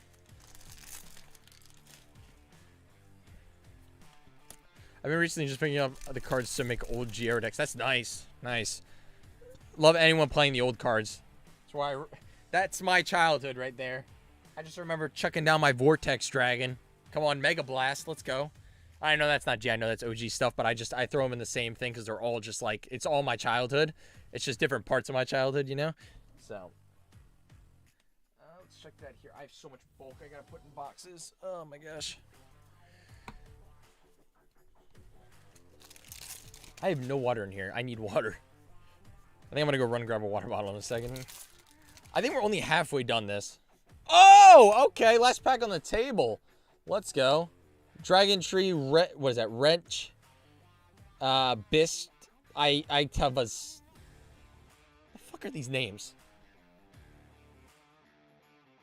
Alright, just give me 2 seconds here. I'm gonna go grab something to drink real quick, aka water. Be right back.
I'm back.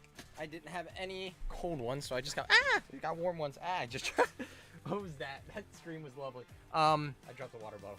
All right, but I didn't even have any cold ones, so we got warm ones. But water's water. I'm being an idiot right now.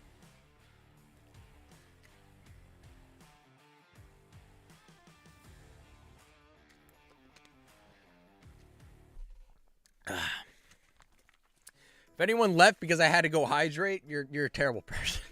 I'm kidding.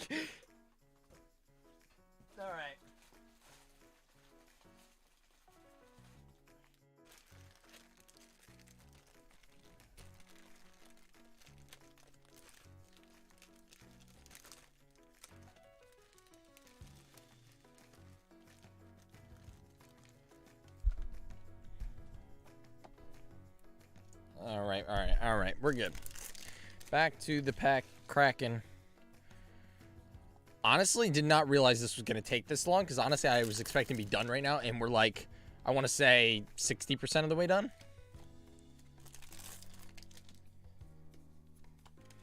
That's one thing. I feel like a lot of people don't realize G was just as expensive as Overdress, if not more. Like, they had crazy prices as well. Not just that, but the OG stuff as well, too. I mean, the game started with, what? I think it was $15 PGs. I just remember having one Twin Blader in my deck. And I remember Bari was like, I swear, like 15, 20 bucks. But Assault was 15, 20 bucks. I think Twin Blader was 8-ish. I don't know what Chocolat was, but yeah.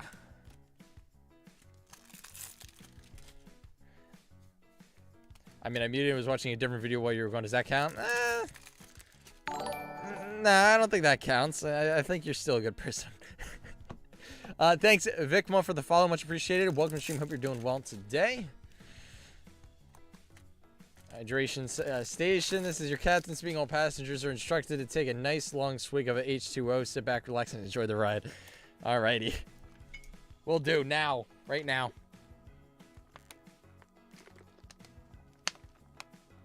Alright. I'm already halfway down that water bottle. Alright.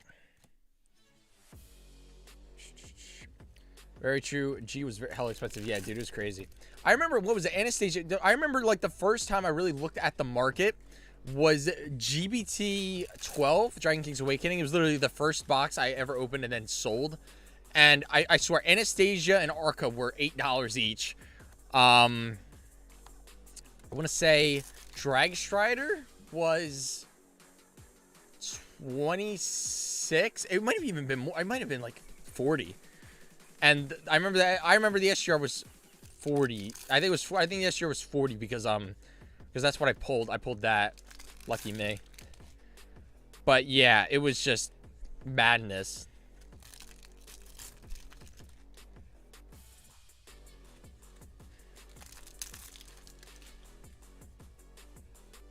Remember next stage? Yeah. It was like, what, $50 always, right?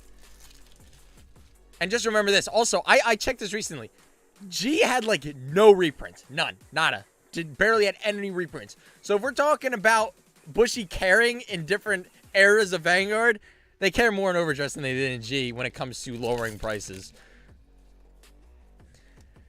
And that's the thing. It's almost like... No, you know what? No, what? I'm going to ignore what I just said. I was about to just say. Nope, we're not saying that. But yeah, I mean, next stage got one reprint. It was in that one freaking... Yeah, I remember. It was the Gear Chronicle exclusive set, I'm pretty sure. I really want to know this. The Gear something, I swear. Oh my gosh. Someone knows. What I... Gears of Fate. Gears of Fate. Let's go. Yeah. Got it. Okay, and then... Alright, now it's going to look like I looked at chat. I didn't. I saw... I remembered it, I swear. I actually... Oh, so, funny story. I had a very amazing video planned out. Actually, wait, let me make sure I don't have it before I say something, because I might have it, actually. I had, like, a crazy video that I didn't think I was going to ever be... I don't think I'm ever going to be able to upload, because I don't think I have it, because my computer completely lost all of its files. 2-8. All right, I'm gonna just in case do that. All right, wait. Okay, that is not right. Just what?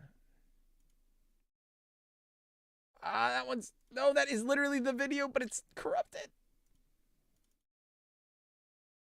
This time I have this. I don't think I have it.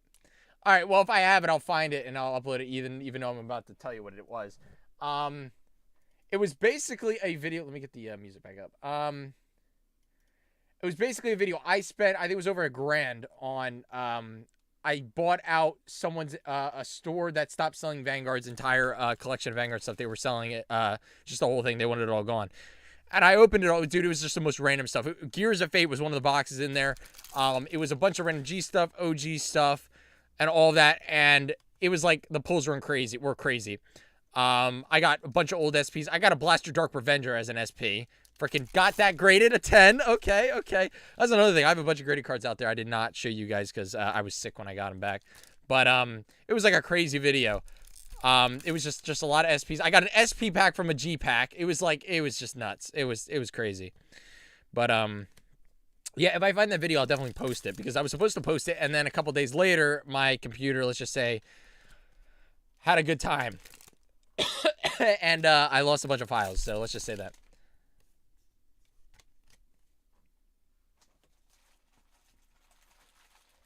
All right, I hope there's actually less packs here than it looks like because, yeah, there's a lot left. Again, I've been talking a lot, which has been slowing down the speed, but, yeah. Vanguard reboots, what do you think would kill the game? I see reboots as rotation like Pokemon. Again, that's why I said it matters how they would do it. But it's just like, I mean, how they took the Overdress one, they did it pretty well. I won't lie. They did it pretty well. V? Fuck no, that was ass. That was terrible. That was bad. But I don't know. I feel like just people have had enough of all of that. And it's like a thing I hear on a consistent basis. How people always are talking about the reboots and how terrible they were, the whole thing. Again, I hope it doesn't kill the game, but I don't know. I just feel like it would just be too crazy of a situation. But again, it would be based on how well they did it. Again, if they do it like Overdress, then there's a possibility. But apparently we have another 3 years guaranteed where we're not going to get a reboot. So, yeah, we don't even have to talk about it. By the way, 50, if you want to play a good budget deck for whatever reason, Granfia, the Damper Werewolf, looking triple rare is pretty good and cheap. Okay. Might be something I look into making budget decks with. That's another thing we're looking into is doing more expensive budget decks in a sense. And I know that kind of takes away a little bit from the whole budget point. But like doing like some $50 and $60 decks because it's really hard to get good decks for $30 or under. So it's a bunch of stuff we're looking at. But we're basically, I'm planning on making at least over 500 decks, budget decks, for the next drop. And we're going to make new ones. We're going to make a bunch of other stuff. But pretty much, I can just tell people love stuff like that. And it's especially great product for new players. So we're definitely going to look into that. But we'll definitely look at that deck as well. Congrats on 4th anniversary. Much appreciated. Thank you. Oh, yo, it's your anniversary 50. Congrats.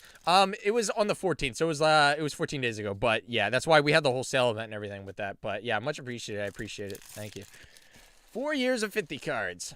I started with half a case of Violus Deletor. Cannot believe I started this business in V. Like, honestly, if I wanted to make some money, I should have started in G. By the way, I lost money on my first, it was 4 or 5 sets because it was, I did Violus Deletor, then I did, what was it, Heroic Evolution? I think I did one in between that too.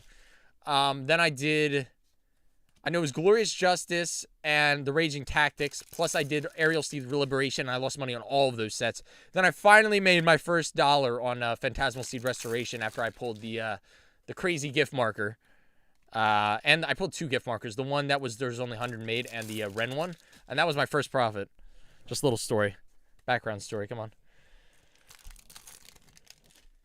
Do you have any more G products? Some, but not a lot. I mean, I do have my own personal collection, but no one touches that.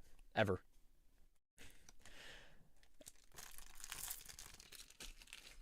Also, thanks for getting back to me on the TD Blitz order. No problem. Also, again, if anyone bought any of those, so this is new information. If anyone bought any of the pre-ordered trial decks that ship on April 7th, and I'm talking about the 3 original decks, the Youth Burk, Lenorn, and Drag Jeweled, there will be the promo PG in it. So no need to worry about that because I know some people were worried about that. So just want to throw that out there. I feel like most people in the chat, it won't be related to them, but just want to throw that out there anyway. Yep.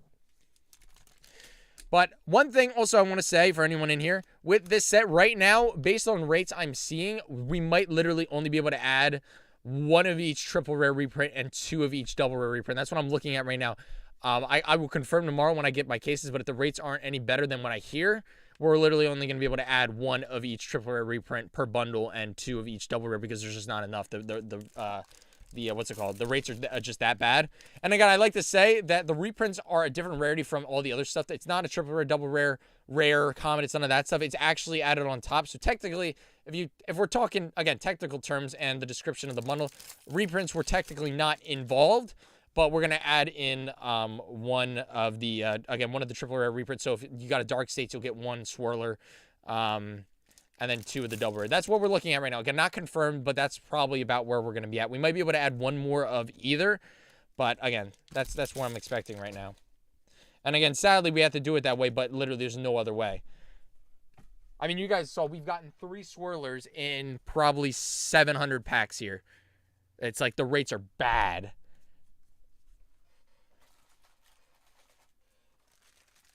But again, if what I just said is reason enough where you don't want the bundle, if you purchase one, feel free to email me. I'll take. I have no issue canceling people's orders because of that.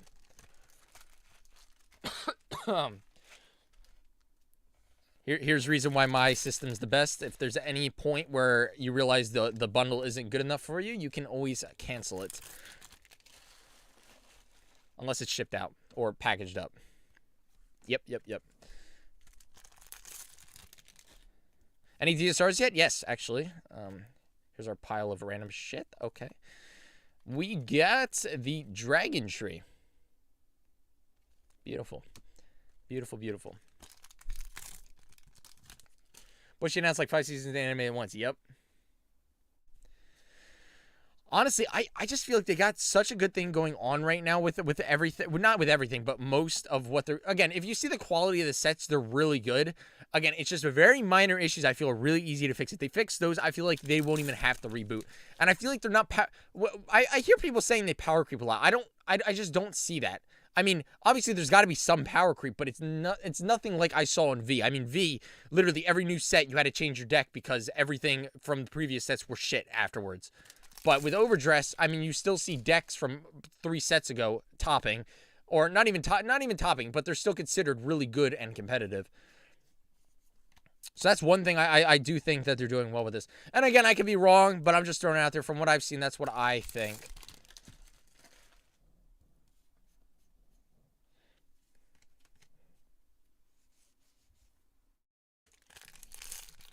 Common 50 cards dub. Yeah. That's what I like to hear. Dubs. This year, Bushy kicks the can for V and Gamiza with premium for big events. I think, honestly, I wouldn't like that, but it's not something I would hate, but I kind of like the way it is with V premium, and Overdress. But whatever they do, they do. I don't even know if people would hate that much. I know there would be a group of people that really hate that, but I don't think it would be that bad.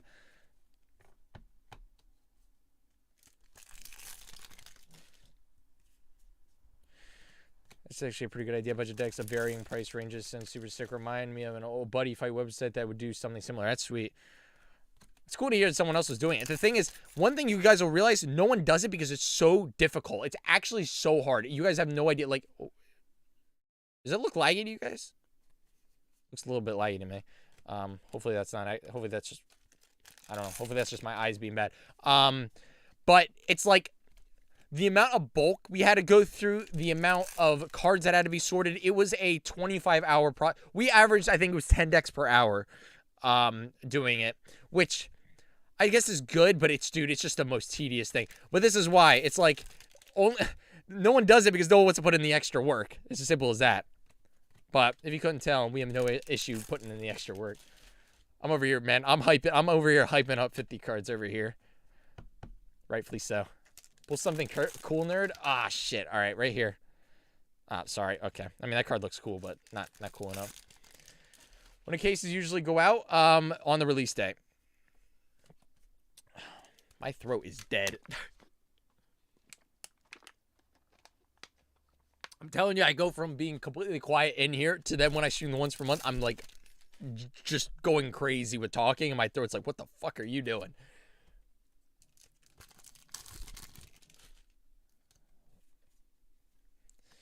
My friend pre-ordered a case of stuff, so I'm excited to get my stuff. Yeah, that's what I'm talking about. Since you lost one of the first sets, was there ever any plans to quit doing Vanguard selling, or did you always want to stick through the losses to continue doing this? It's actually a great question.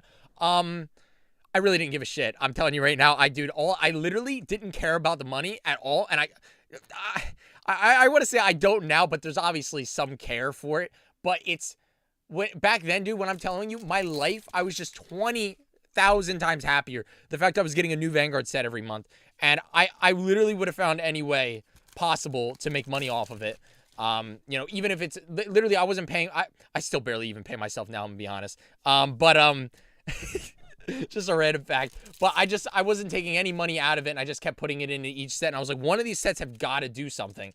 And, you know, after like $700 in losses from previous sets, finally it started consistently going good. So, yeah. You know what's funny? My biggest dub for my first year of business was buying 100 Shimon Nita trial decks and opening them and selling the singles. I tripled my money doing that, by the way. There's a video of me opening all of those. That was like the first genius of 50 cards. I saw the prices of all the cards on the market.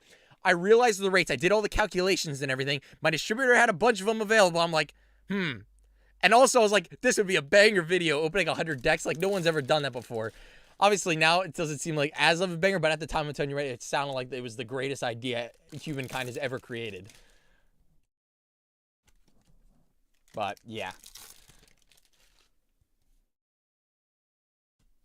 I tried to buy Gold Paladin decks from you, but it's not on the website anymore. Yeah, we removed all of the in-stock orders, in-stock items from the website until we get everything back in order. Oh, finally! Let's go. Dude, it's so long since we got an FFR. I feel like we've got a lot of FFRs to pull. I'm dying. All right. I haven't pulled this one yet, so that's cool. Keter Sanctuary.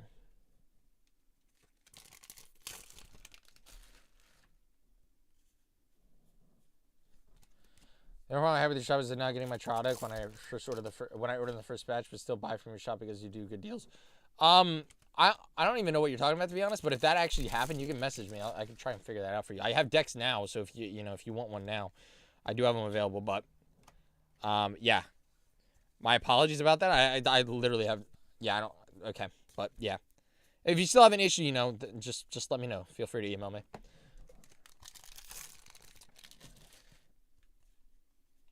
Very slight lag when you did. Yeah, I don't know. That was weird. It seems temporary because it seems fine now. Lamau, funny enough, the one you pulled was the one I want. So cool enough. Let's go. Let's go. All right. So the whole budget concept is subjective, and people usually don't like the mess around with that. Yeah. Yeah. 100%. Completely agree with that.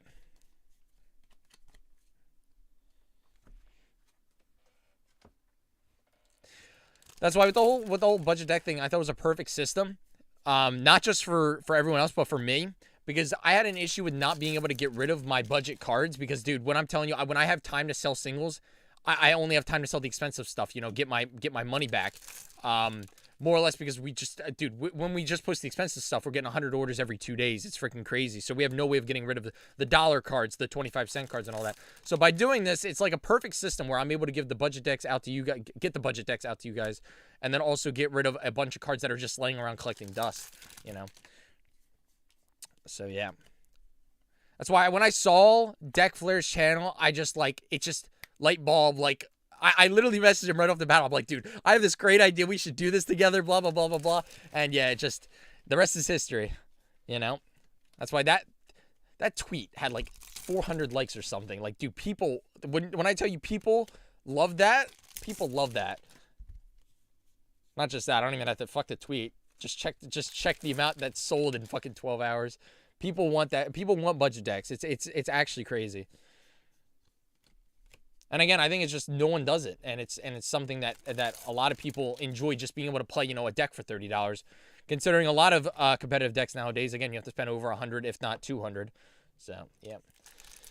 Advice for someone just getting back into the game? I mean, I was just talking about budget decks. I mean, if you're not trying to spend a lot of money, then getting some sort of budget deck would be recommended.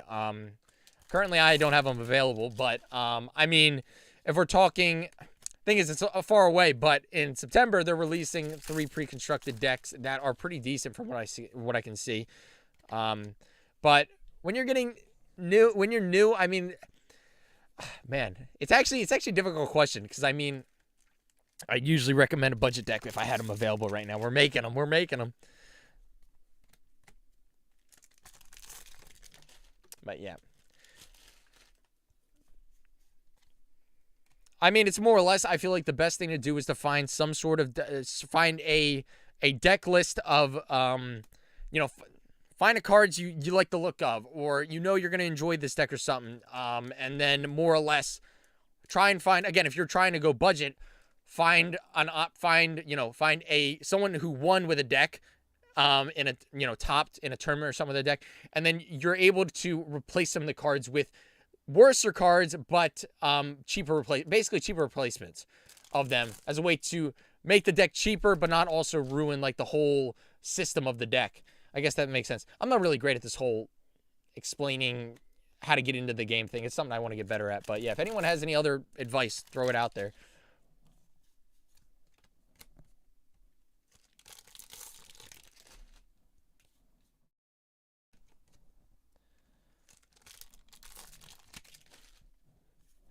There will be a wave 4 of set 10 bundles. That's something I will be doing soon.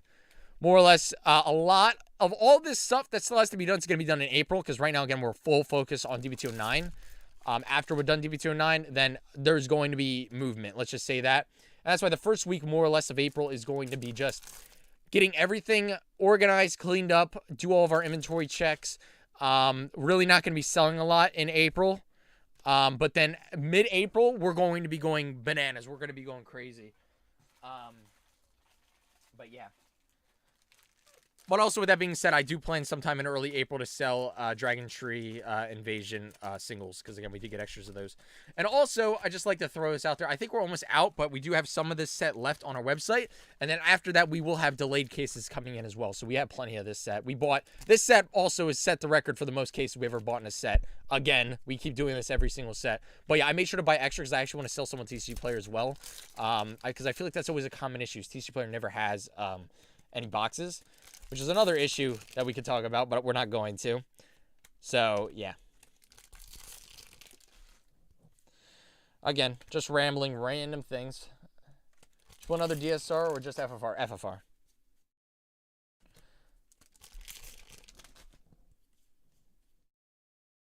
What's my email? Support@50cards.shop.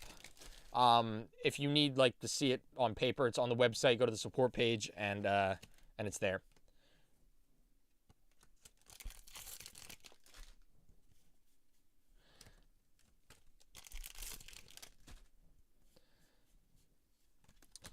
My new locals gets our cases in tomorrow, so I'm hyped. Nice. Yeah, we get ours in tomorrow as well.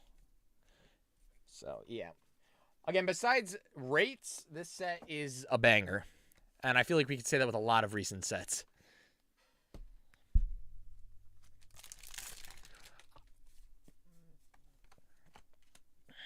And I mean, I just want to say this about rates. I think it's more or less, it's like, I don't think they can increase the rates that much more. It's more or less, you can't release 16 triple rares in one set. Like, you just can't. It's just too many. And again, to do that and to not increase the triple rate, it's a bit of a mess. But I'm not talking about that anymore. It's too negative. Positive. Yeah, let's go.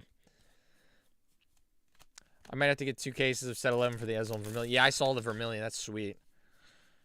Me want perfect Razor or Beast Deity support. Please. I get into the game, I'd recommend looking for a budget deck to build, start off, and then build from there. And then if you want to invest more into case splits, are your best friend. Indeed. Everyone got their case and triple reprints ratios, same as Japan. Yeah, I heard that. It's a bit of a mess. It was hard if the nations such deck you're playing requires the generic cards for the nation. And they do have reprints, but scalpers make it harder to get. I mean, it's kind of true. I mean, I more or less recommend don't worry about effect triggers, and you can now get all the good PGs because those are cheap now. You know, get your over trigger, get your PGs, get the normal generic triggers. You know, you don't have to get the $20 staples. You know, there's replacements for them, obviously not as good, but it's more or less you can make these decks pretty budget efficient. It's just, again, you will be missing out on a few of the big cards.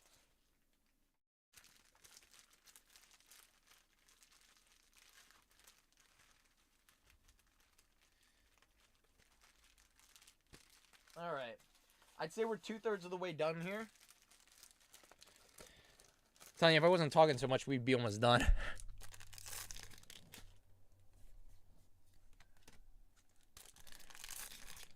He's just getting in it. I'm happy with the mushrooms are just a rare. Will the reprints be sold in splits or sold as reprint bundle? They are being distributed through splits, but it is I call them bundles, not splits. But they are only going to be distributed right now. Again, this is my assumption.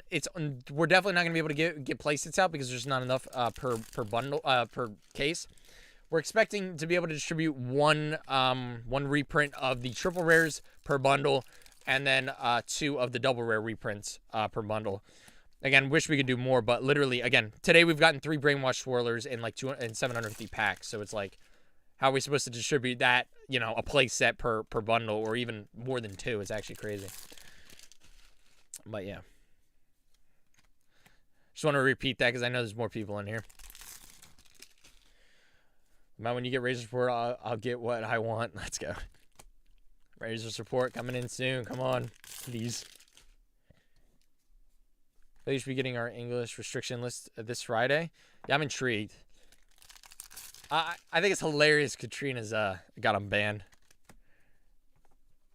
I mean, more money for me. I gotta check. I checked my hot stamps because what's it called? One of my sponsors asked for 4 Katrinas. And I only had like 25 copies, and I say only. But I gotta check the regular ones if I have how many I have. I thought I had around 80 copies, so that's why I'm kind of hoping. But that'll be something I post on the website sometime in April.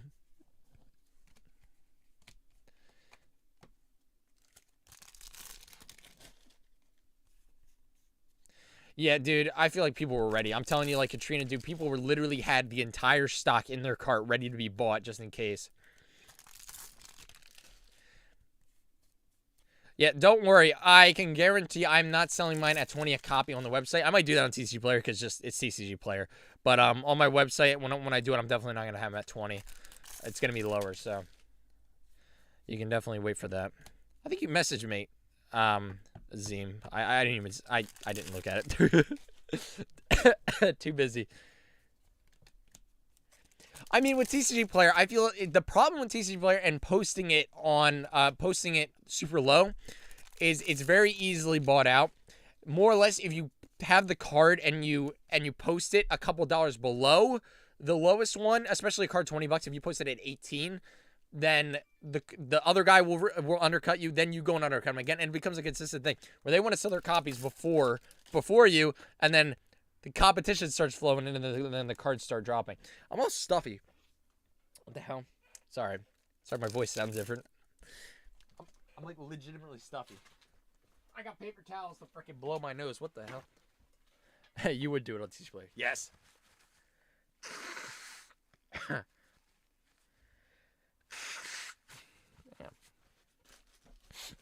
All right. Well, I'm dying.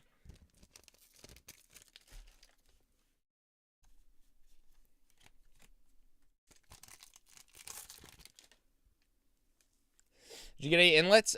Yeah, but I mean, here's the reprint stack. I mean, lots of double rares, not a lot of triple rare reprints. I feel like we've only gotten one of that. So.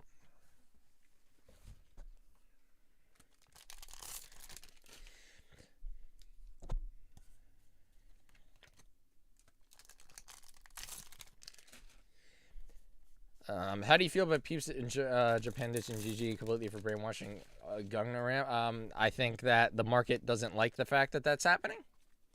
I don't know which is better, but I assume considering a lot of people apparently are doing that, that probably is a better combination, or at least in a lot of people's opinion.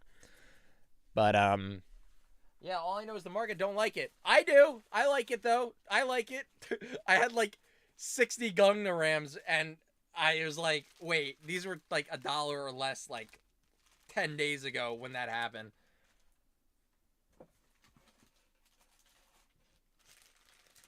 But, yeah, after I sell my copies, then it could tank to $1 again, you know.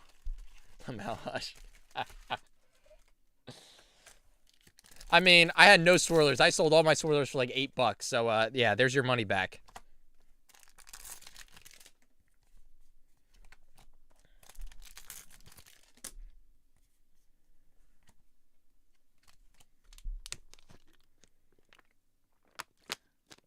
Yeah, let me tell you. Most sets are pretty good at knowing when the peak is of a card. But D-BT04, I sold all my cards so early. I probably only got about 30% of what the value of they are now from my copies from D-BT04. And it's actually insane how D-BT04's second printing happened. Literally everyone, all these stores expected there to be a D-BT01 rerun. I think that's the right word. Rerun where literally D-BT01 was literally the most expensive set you'll ever see. It got a reprint and everything tanked like crazy. Like people were losing money after that.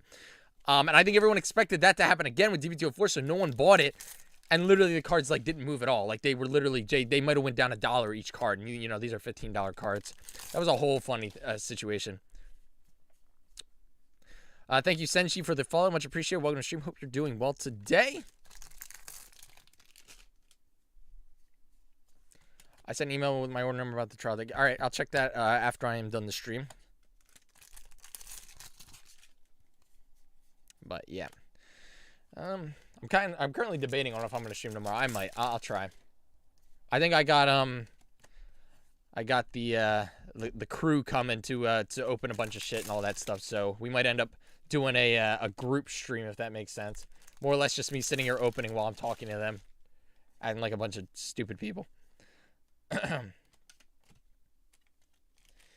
How goes card opening? Pretty good. Pretty good. I feel like we got a lot of FFRs to pull. All right, how many we got here? One, oh, that is not an FFR. So we got 6 FFRs and a DSR. So we should have another 4 FFRs to pull with the possibility of another DSR. But yeah, going pretty good right now. Not great FFRs, but great DSR and decent FFRs. The one thing I've seen about this set, there aren't really that many, if any, bad FFRs, meaning like each one is going to be at least $30 on the market from what I've seen. So, or at least expecting. I mean, that's what I saw with the Japanese market. DSR G10. Dude, when I saw that G10, like, I feel like my jaw dropped for a solid 10 minutes. Like, what happened? We went from Valkyrian with grade 5 to Dragontree grade 10. Why not? What's next? Grade 100? We go into that? Or are we going to just keep doubling it every time? We go from 10 to 20, then 40, then 80, then... and on and on.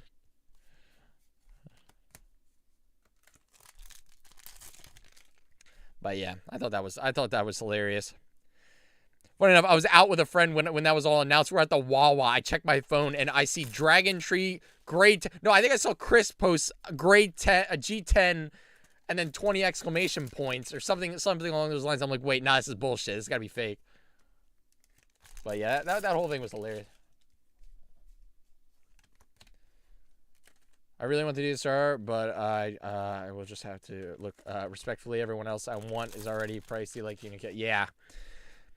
Do you guys think Dragontree is going to be popular? Because, again, it's be able to use it in pretty much any deck. So, it's like for example, the DSR. Will it be... Oh. That just threw me off. I thought it was an FFR.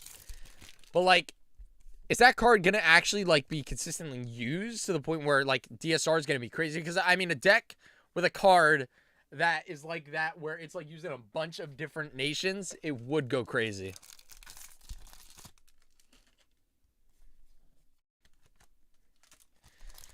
Someone actually bought damaged swirlers from TC Black for $25. They must have been desperate. Well, I mean, honestly, that'd be something I would do.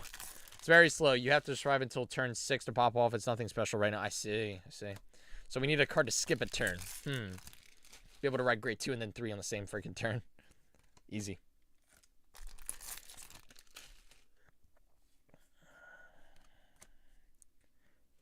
I got an FFR Unica on the way before the release day, and it was only 170. Not bad, honestly. That's probably around what it's going to be on TC Player. It might be a little bit more, but yeah, that's a pretty good price. From what we expect. Again, I could be completely full of shit. It could be $130 tomorrow. We don't know. Well, that's not going to happen. It might maybe on the release date. Water bottle. Thank the Lord I got a cap on that. We would have just lost a lot of cards.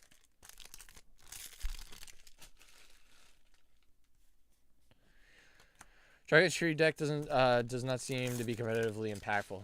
That's interesting. I thought, isn't there some like what is it, the Verena X, the Verena grade 4? Apparently there's some combo for like 10 attacks or some shit. I heard something like that.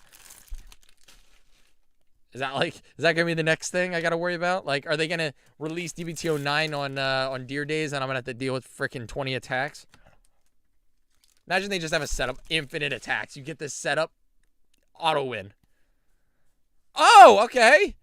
I don't think I pulled this yet. Oh wait, no, we might have pulled. No, maybe that. I think that was what I was talking about. Okay, yeah. All right, cool.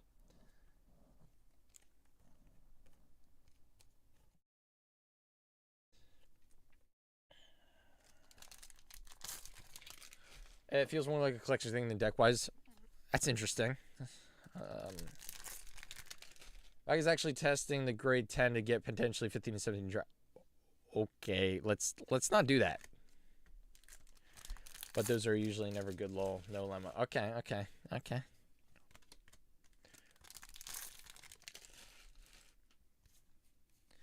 You don't actually ride up, you put orders in your soul every turn until and the third turn, and then you move the orders back to the ride deck to ride Dragontree, then banish one of every. Okay. If you couldn't tell, I did not like check the effect or like the whole process of getting it out, because I'm pretty sure there aren't 10 graded cards, so you know, it's not like you go from 1, 2 to 3 to 4 to 5 to 6, you know. All right. We still got a lot of packs left, dude.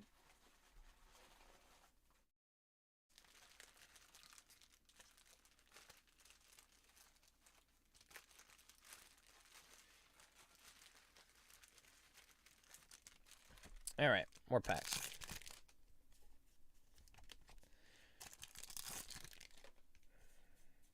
Someone selling an FFR Unica for 400. I was like, you must have bumped your head or something. Well, must have accidentally pressed 4 instead of 2. Should have seen. I forget who. Someone must be on Twitter. Is like, I assume you didn't. Boom, baby, let's go! Let's go! Unica FFR, let's go! As we're talking about it. Let's go, dude. Oh, man, that's perfect timing. Speaking of Unica, oh, okay. Wow. So who wants it for $400?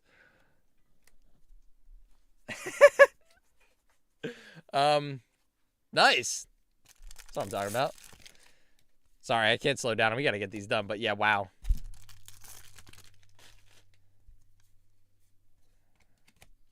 I'll pay for it now. Yep, $400. Free shipping. Free shipping. Unlimited emotes for like life. Tempting. Oh, no, fuck you, Boba Mine. You're going under the card. Okay, when I saw this card in the back, I literally thought it was Graham Grace. All right. I'm a weird individual. Dude, I tell you, I felt like I was so surprised when Archetype was like the #1 deck, budget deck sold. Sorry, budget decks, dude. I'm telling you right now, this flows through my brain so much. It's like literally like a passion of mine, these budget decks. And I was like so surprised when Archetype was the best seller. I thought Maelstrom and Graham Grace were gonna be #1 and #2, but I think they were #4 and 5 because I think what was it? I think Barrow Magnus did really well for some reason. And I forget what the other one was. I have a top 5 on my Twitter. We're gonna get it up. I'm gonna get it up. What was it? This was based on which ones like sold out the fastest, pretty much, or which ones sold a certain amount. Well, sold the most in smallest amount of time. I want to see this. I forget what it was. Sorry, I gotta get back to these budget decks because I just, you know. So it was Archetype, Barrow Magnus, Clarissa. By the way, we only had one lyrical deck, which we're gonna change that next time. I promise. It was Graham Grace and Maelstrom. So I thought #1 and #2 was gonna be #4 and #5. So, all right. Don't bully Bobo Mine. I just did. Unica is superior, as I say. Fight me. reset number 4 on the music because I just don't have enough tunes. I'm waiting for someone to just send me a bunch of playlists and, well, I feel like if someone did that, you know, it would be one of those things where it's supposed to be non-copyrighted, and then I'll just get like 16 copyright claims the next stream. I pay $2 on a piece of candy. Ooh, what type of candy? Arcade is the most competitive budget. That's probably that's a fair assumption on why it probably sold out the fastest. You don't know what's funny? We would have had more of those available, but I literally could not find my D-BT04 bulk rares. I only was able to find like 2,000 of them. And I mean 2,000, like that's all the bulk. So I wasn't able to get all the deck. Like I was supposed to get, I wanted like 25 of Arcite, but we only got, I think, 15. No, it wasn't 2,000 rares. It was probably 1,000 rares we were able to find, but I could not find. I had another box laying around, so I just could not find it. So, funny enough, the reason why I technically just saved how much money, because now they're $20 a freaking copy, is because I couldn't find a bunch of rares. Just another little funny story. Jolly Ranch. Okay. Ooh. All right. Temptation. For set 90, you also get the token. So, okay, so this is how it's going to work. And literally, I kind of screwed myself because I promised one customer that I was going to add these into Stoicheia. So, this is how this is going to work. Dragontree marker only goes in the No Nation bundles. All of these other tokens are going to go in the No Nation bundles also, but then also both of these plant tokens are going to go into the Stoicheia bundle. So, basically, how this is going to work is basically I'm going to have to like take a bunch out of my cases because I have a bunch of singles cases. I'm going to have to throw those in. I'm going to have to also throw, and the fact is you get 6 to 7 of each per case, and you only get like 4 to 5 of each triple rare and double rare and all that, so I'm going to have extra anyway. Basically, what I just said, the Stoicheia bundles are going to get the plant tokens, and the No Nation bundles are going to get the Dragontree. So, yeah, I don't really have to give all the extra information and all that, but yeah, I did kind of like, I assumed based on D-BT09 and the rates of that, I assumed it was going to be similar, but it is one token. But it seems like it's 2 to 3 tokens per preview kit, so I kind of assume that it's not going to be that great in the boxes. But yeah. Again, if it's more, then I'll definitely increase the rates. What's it called? Not increase, but it'll help me out more. Whatever. I'm going on and on and on. Oh, thank you, Hika Senshi, very much for the sub. Gifted to Lel Doring. Much appreciated. Thank you. Are there only one FFR per set? Do you mean one FFR per preview kit? Or because right now there are 5 FFRs per preview kit. And again, thank you very much for the sub. Much appreciated. Not used to getting subs. Only order before. Will my case go out on Friday? If you order before Friday, yes, it'll go out on Friday. But if you order on Friday, it'll probably go out the next day. If we're talking about D-BT09. And again, we're also talking about cases or boxes. Bundles. All the bundles available right now are Wave 3 or 4. And those go out around a week after the release date.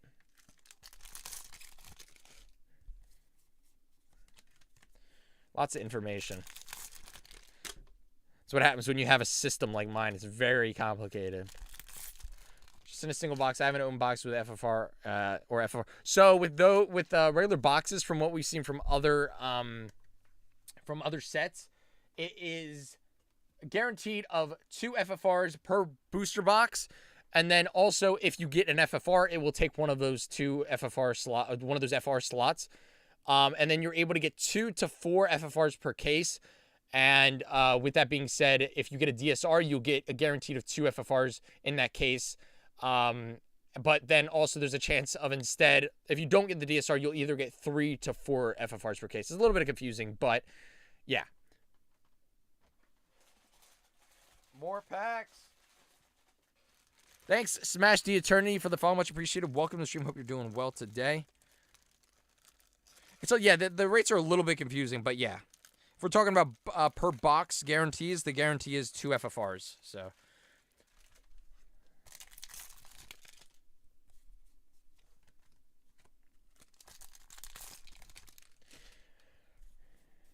I have a very specific one that I'll need to bug you about later, Lamau. Okay. As long as it's not this is mine. It's mine. No one can have it.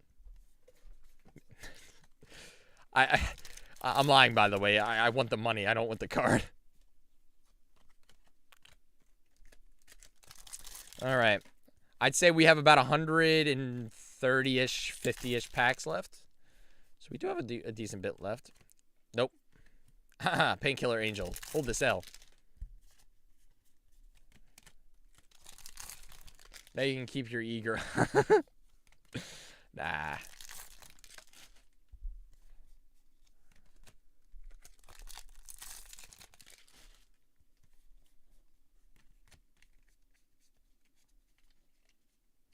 My markers. Let us not do that. Oh my gosh, why am I am a card throwing machine. Perfect. All right. Woo, this is, how long have we been streaming for? Dude, I'm like not seasoned for this anymore. Like my body just like doesn't understand what streaming is anymore. I used to be able to do like 12 to like freaking, I'd done a 24-hour stream before. Yeah, I did a 12-hour opening stream and a 24 regular stream. I cannot believe I did that. I'm just old now. I'm just really old. Over 2 hours? Okay. Yeah, dude, I don't know, man. I mean, all of this constant talking just takes it out of you. And no one can say it's because I'm not hydrating.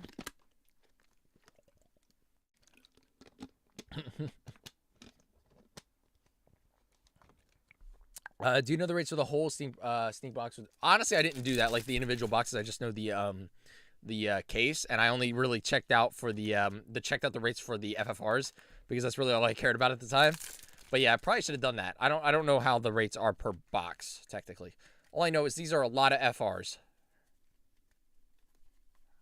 Wow. All right, that's a stack. But yeah, you get 5 FFRs per case of sneak preview kits, which means technically if you buy 2 sneak preview kits, you should at least get 1. Again, that's not really how it works. You could okay. Basically, if you buy 10, you're going to get 5 FFRs. So there's a 50% chance you're going to get, if you buy a sneak preview kit, to get an FFR. I don't want to say, yeah, buy 2 sneak preview kits, you'll get 1 totally. You'll get 1 FFR totally. Because you'll have one guy that gets 2 and one that gets none. Welcome to how the whole gambling aspect of opening cards works.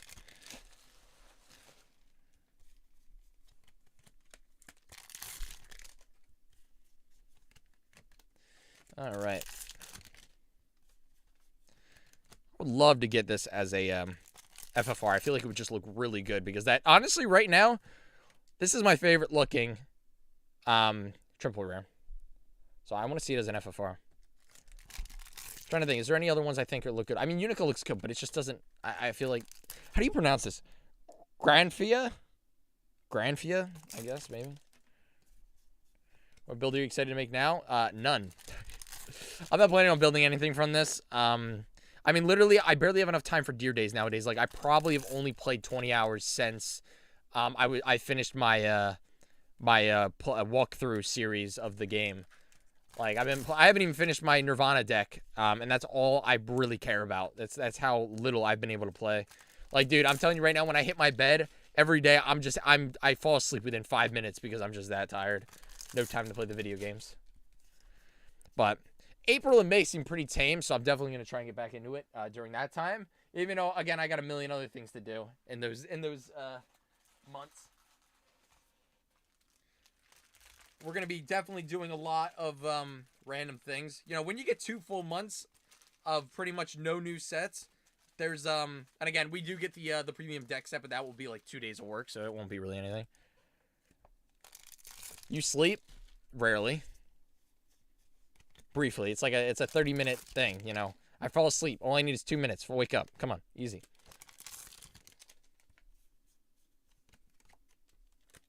Press X to down. Okay.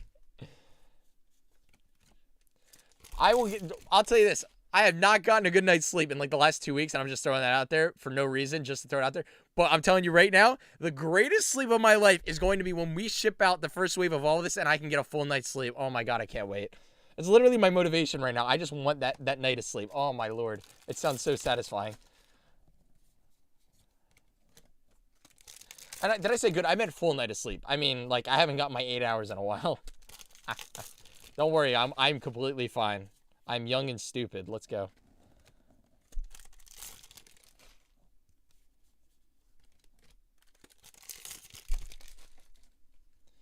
All right. I think we got 80 packs maybe after this. Something like that.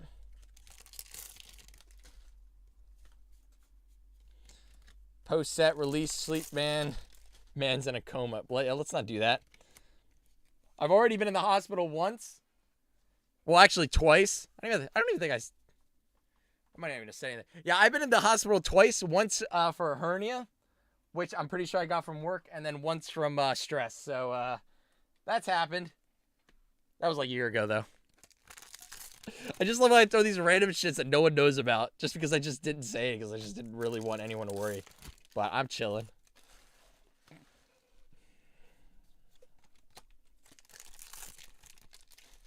You would get too stressed. I mean, I don't even remember when that was. I think it was D-BT09. 06? Was that 06? That shit was crazy.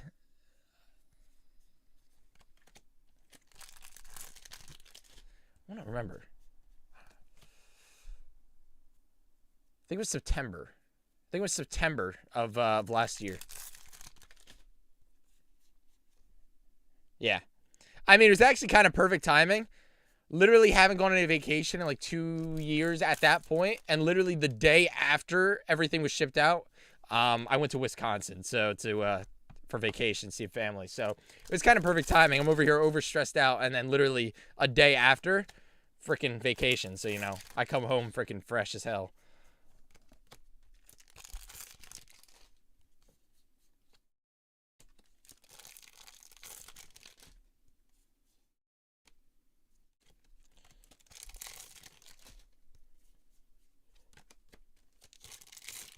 All right, let's grind through these last bit of packs. I feel like we got at least one more FFR to pull here.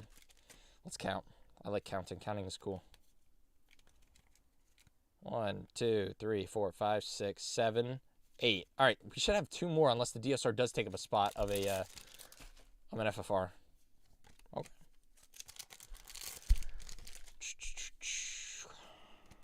All right. But definitely enjoyed this stream today. We have got a fat stack of triple rares. Here's some bundled triple rares for you guys. All wave 1 bundles going out as soon as possible. Let's go.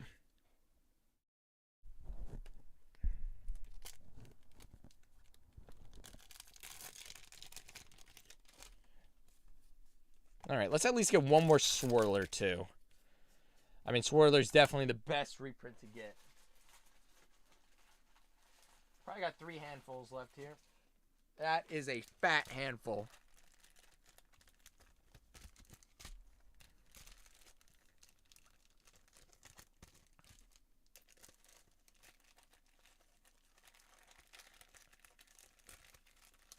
All right.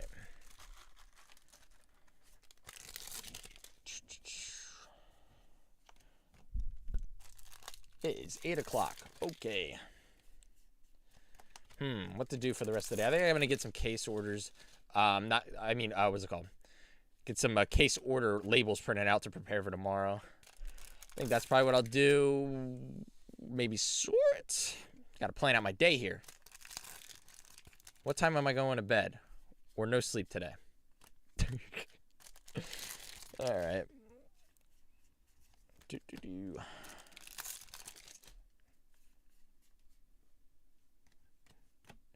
You better fucking sleep. Hard debate. Nah, I'll get at least 3 hours. I promise.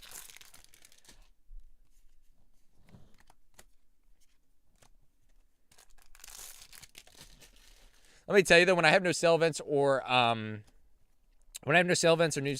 new sets, I get a lot of sleep. So I get 8 to 10 hours. So basically, I get all that sleep, and some days I get the extra, get the extra 2 to get the 10 hours. But then when new sets or sale events or anything crazy is going on, yeah, I don't sleep much. That's pretty much how my life works. But yeah, I appreciate the concern, but we are chilling. I think.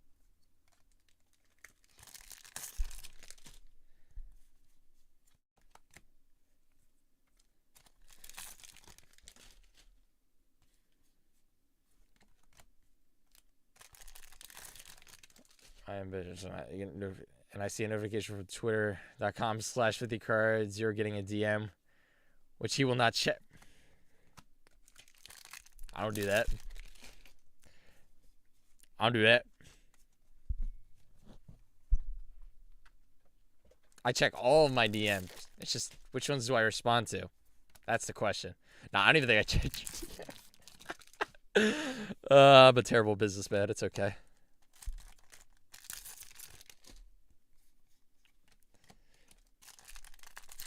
All right. We're getting there. We're getting there. I'm just going to grab more packs. More!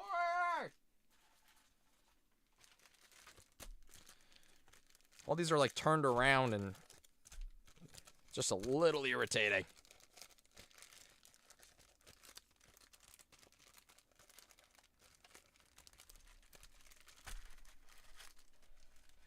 He has the networking skills of a potato. Yeah, that's like my #1 skill. Like top tier. Some top tier shit right there. All right. We got 38 people in the chat. Every single one of them wants to see what Bruce DSR looks like. Actually, 39 because I'm here.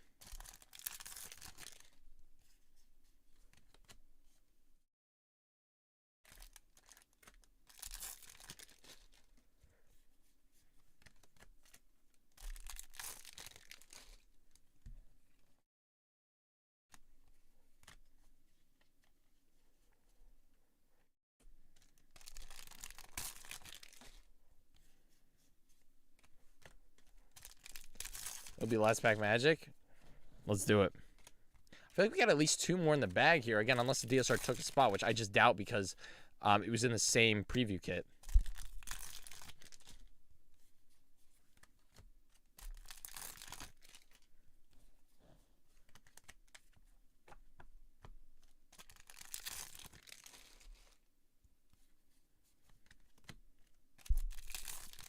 I don't even want to know half the dumb complaints or questions you get in your DMs. I see what people ask in the support channel in your Discord. I really don't mind it. There is a good bit of it, but like I really don't mind it too much. I am messing up with the sorting. I don't mind it, especially ones, just simple questions that just confirmation, context, the whole thing.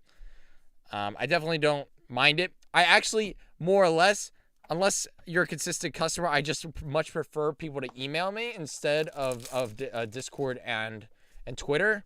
But at the same time, it's like, message me wherever, I guess. It's just, if you want the fastest response, you're going to want to go through email. It's just as simple as that. But, again, with people who buy from me consistently, I have no issue with them going through Discord or Twitter.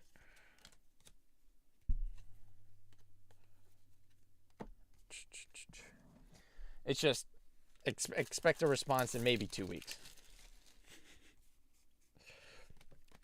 All right.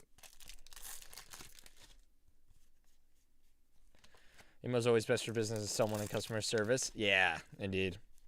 Definitely. And it's definitely just easier to have it all in one spot, instead of, again, me having to go to Discord, Twitter, Facebook, Instagram, which I have recently had to go through all those, and man, it's a pain. But you do what you do,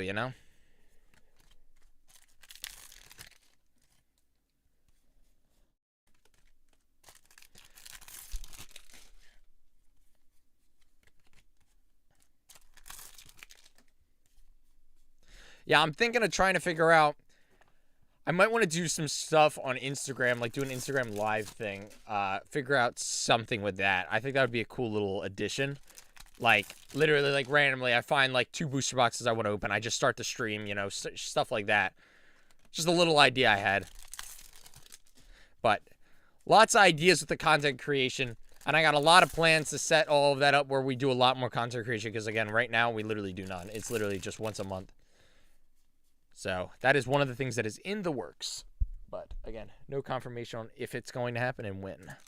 Imagine picking out Walster for free in set 7, and now his deck has most expensive support cards in that. Yep. Welcome. Welcome to Vanguard. where I didn't sell a single one of my Wellstras until like I was.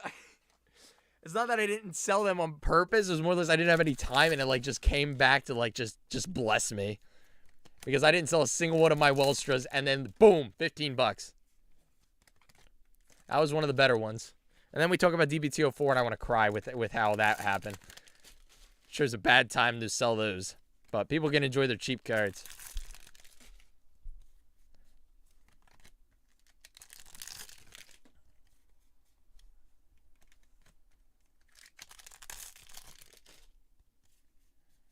Inlet. Let's go. Finally, been a while since we got a triple rare reprint. All right. I'm hoping for one more swirler and 2 more FFRs. We'll see. Possibly DSR.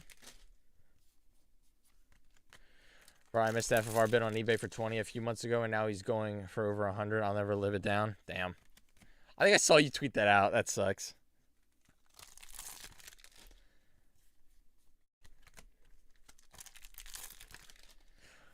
I'm pretty surprised people would do that. They would auction off an expensive card like that in Vanguard, when realistically, if you just undercut someone on TCG Player for 5%, you're gonna probably sell that pretty quickly. Especially if it's around the release date. Again, if it's months after, then yeah, that's probably not gonna work. But I don't know. Funny enough, when I started, I didn't even know TCG Player existed for like the first 8 months. But that's when everything changed, when I figured out TCG Player was the thing.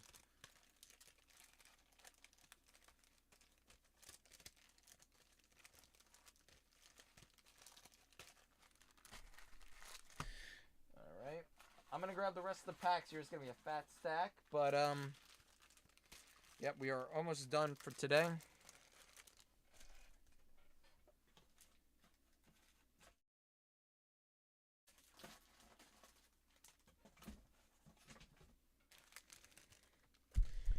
All right.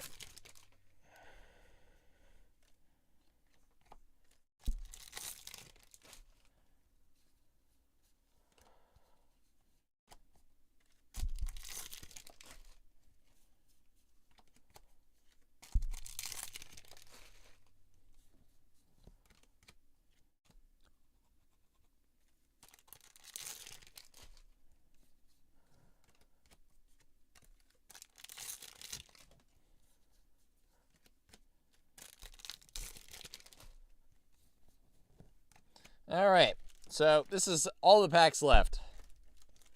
Will we get another FFR? Will we get another swirler? Will I cry myself to sleep tonight? Probably.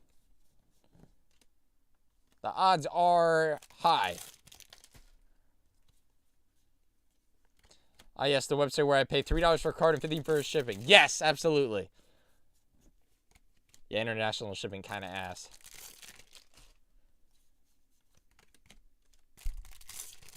You know what's funny? Little fun story. I didn't know this until 3 months ago. 3 months ago, that what is it? Expedited freaking EXPEDITED shipping fucking meant that you're literally supposed to ship the thing out earlier than initially the whole process goes. I thought it was literally just you upgrade the shipping method, and people have been giving me shit on both TCG Player and my website because of they pay for priority mail. They're expecting the thing to go out sooner than handling time gives. So I'm over here just only charging the amount for the priority mail and not anything on top of that. And then I get people asking I paid for faster shipping. Why isn't my thing out? And I'm just like, it's only the faster shipping method. So apparently I either gotta make sure that's clear now, or I have to charge more and then let it go out sooner. I just always thought, whoever ordered first, the order goes out first. Expedient. Is that how you? I don't even know how you pronounce it. I'm bad with words. Did I not put a D? Shit. I don't know what letters are, man. But it's just a little funny thing that it's I feel like all business owners should probably know this, but I just didn't. more or less because no one ever gave me shit for it, even though I've been doing priority mail for, like, how long? But, yeah, that happened.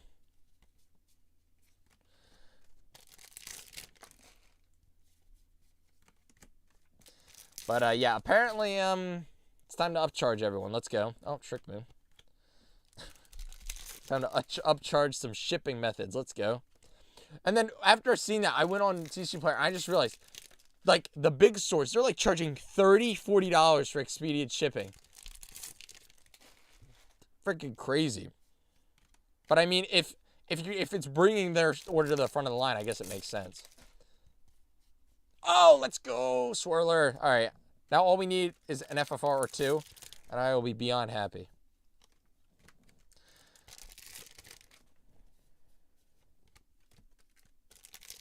All right. These might be, because they don't have the little thing, like the mess up on the left. I think these are priced. Boom, baby. Let's go. Let's go. I don't even know how to pronounce his name. Blue Death Stir. Yeah, got him. Let's go. Let's go. I mean, we still have a chance to get another one. How much is a case of sneak preview kits? Each kit for me was $130. Yeah, I got upcharged, by the way, because I'm not supposed to add these. So I'm pretty sure that's about. I don't even know how much people buy these things for usually. Like, because you're technically not supposed to sell them, but I got them for $130 each. So 10 of them, $1,300 a case. Say 100? No, it said 10, right? Yeah, 10 per case. 130 times 10, $1,300.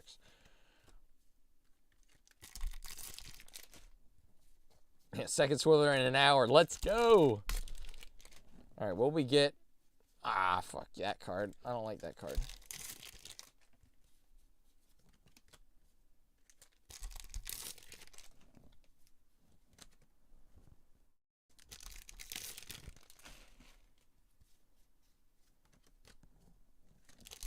All right, we got about, I want to say 10 packs left. Okay, why all the bad reprints? Yeah, this is all from today. Let's keep stacking until something falls and I cry.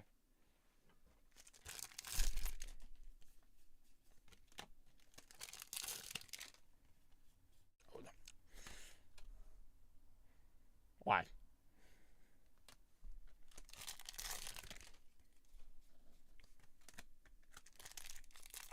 All right. We have got 5 packs left. Let's open the Bruce ones last because clearly they're going to have the Bruce DSR in them. I swear we have another FFR to pull. Again, if they're not, then the Dragontree DSR took a spot of an FFR. 3 packs left. Oh, okay. Yeah, we did get another FFR, so it doesn't. All right. Sealed Blaze Dragon Kangshati. Yeah, something like that. All right. 2 packs left. Cool. I don't think it's worth a lot. Maybe $40. So they're pretty good. All right. Final pack. Bruce pack. DSR incoming. Never mind. Damn it. All right. Yeah, that's pretty much it for today. Hope you guys did enjoy. If you did, like button, subscribe, all that stuff. Yeah, I kind of, yeah. It's good. I mean, good opening. 10 FFRs, 1 DSR, got the Dragontree. Pretty good pulls. I think we got 4 swirlers. Yeah. I mean, not much else to say. This stream kind of took a lot longer than I was expecting. So, yeah, I'm going to now go grind some workout and all that stuff. But, yeah, that's, again, pretty much it for today. Appreciate you guys hanging out with me today, all that stuff. And, yeah, see you guys later. Again, see ya. Have a good day. Yep. Peace.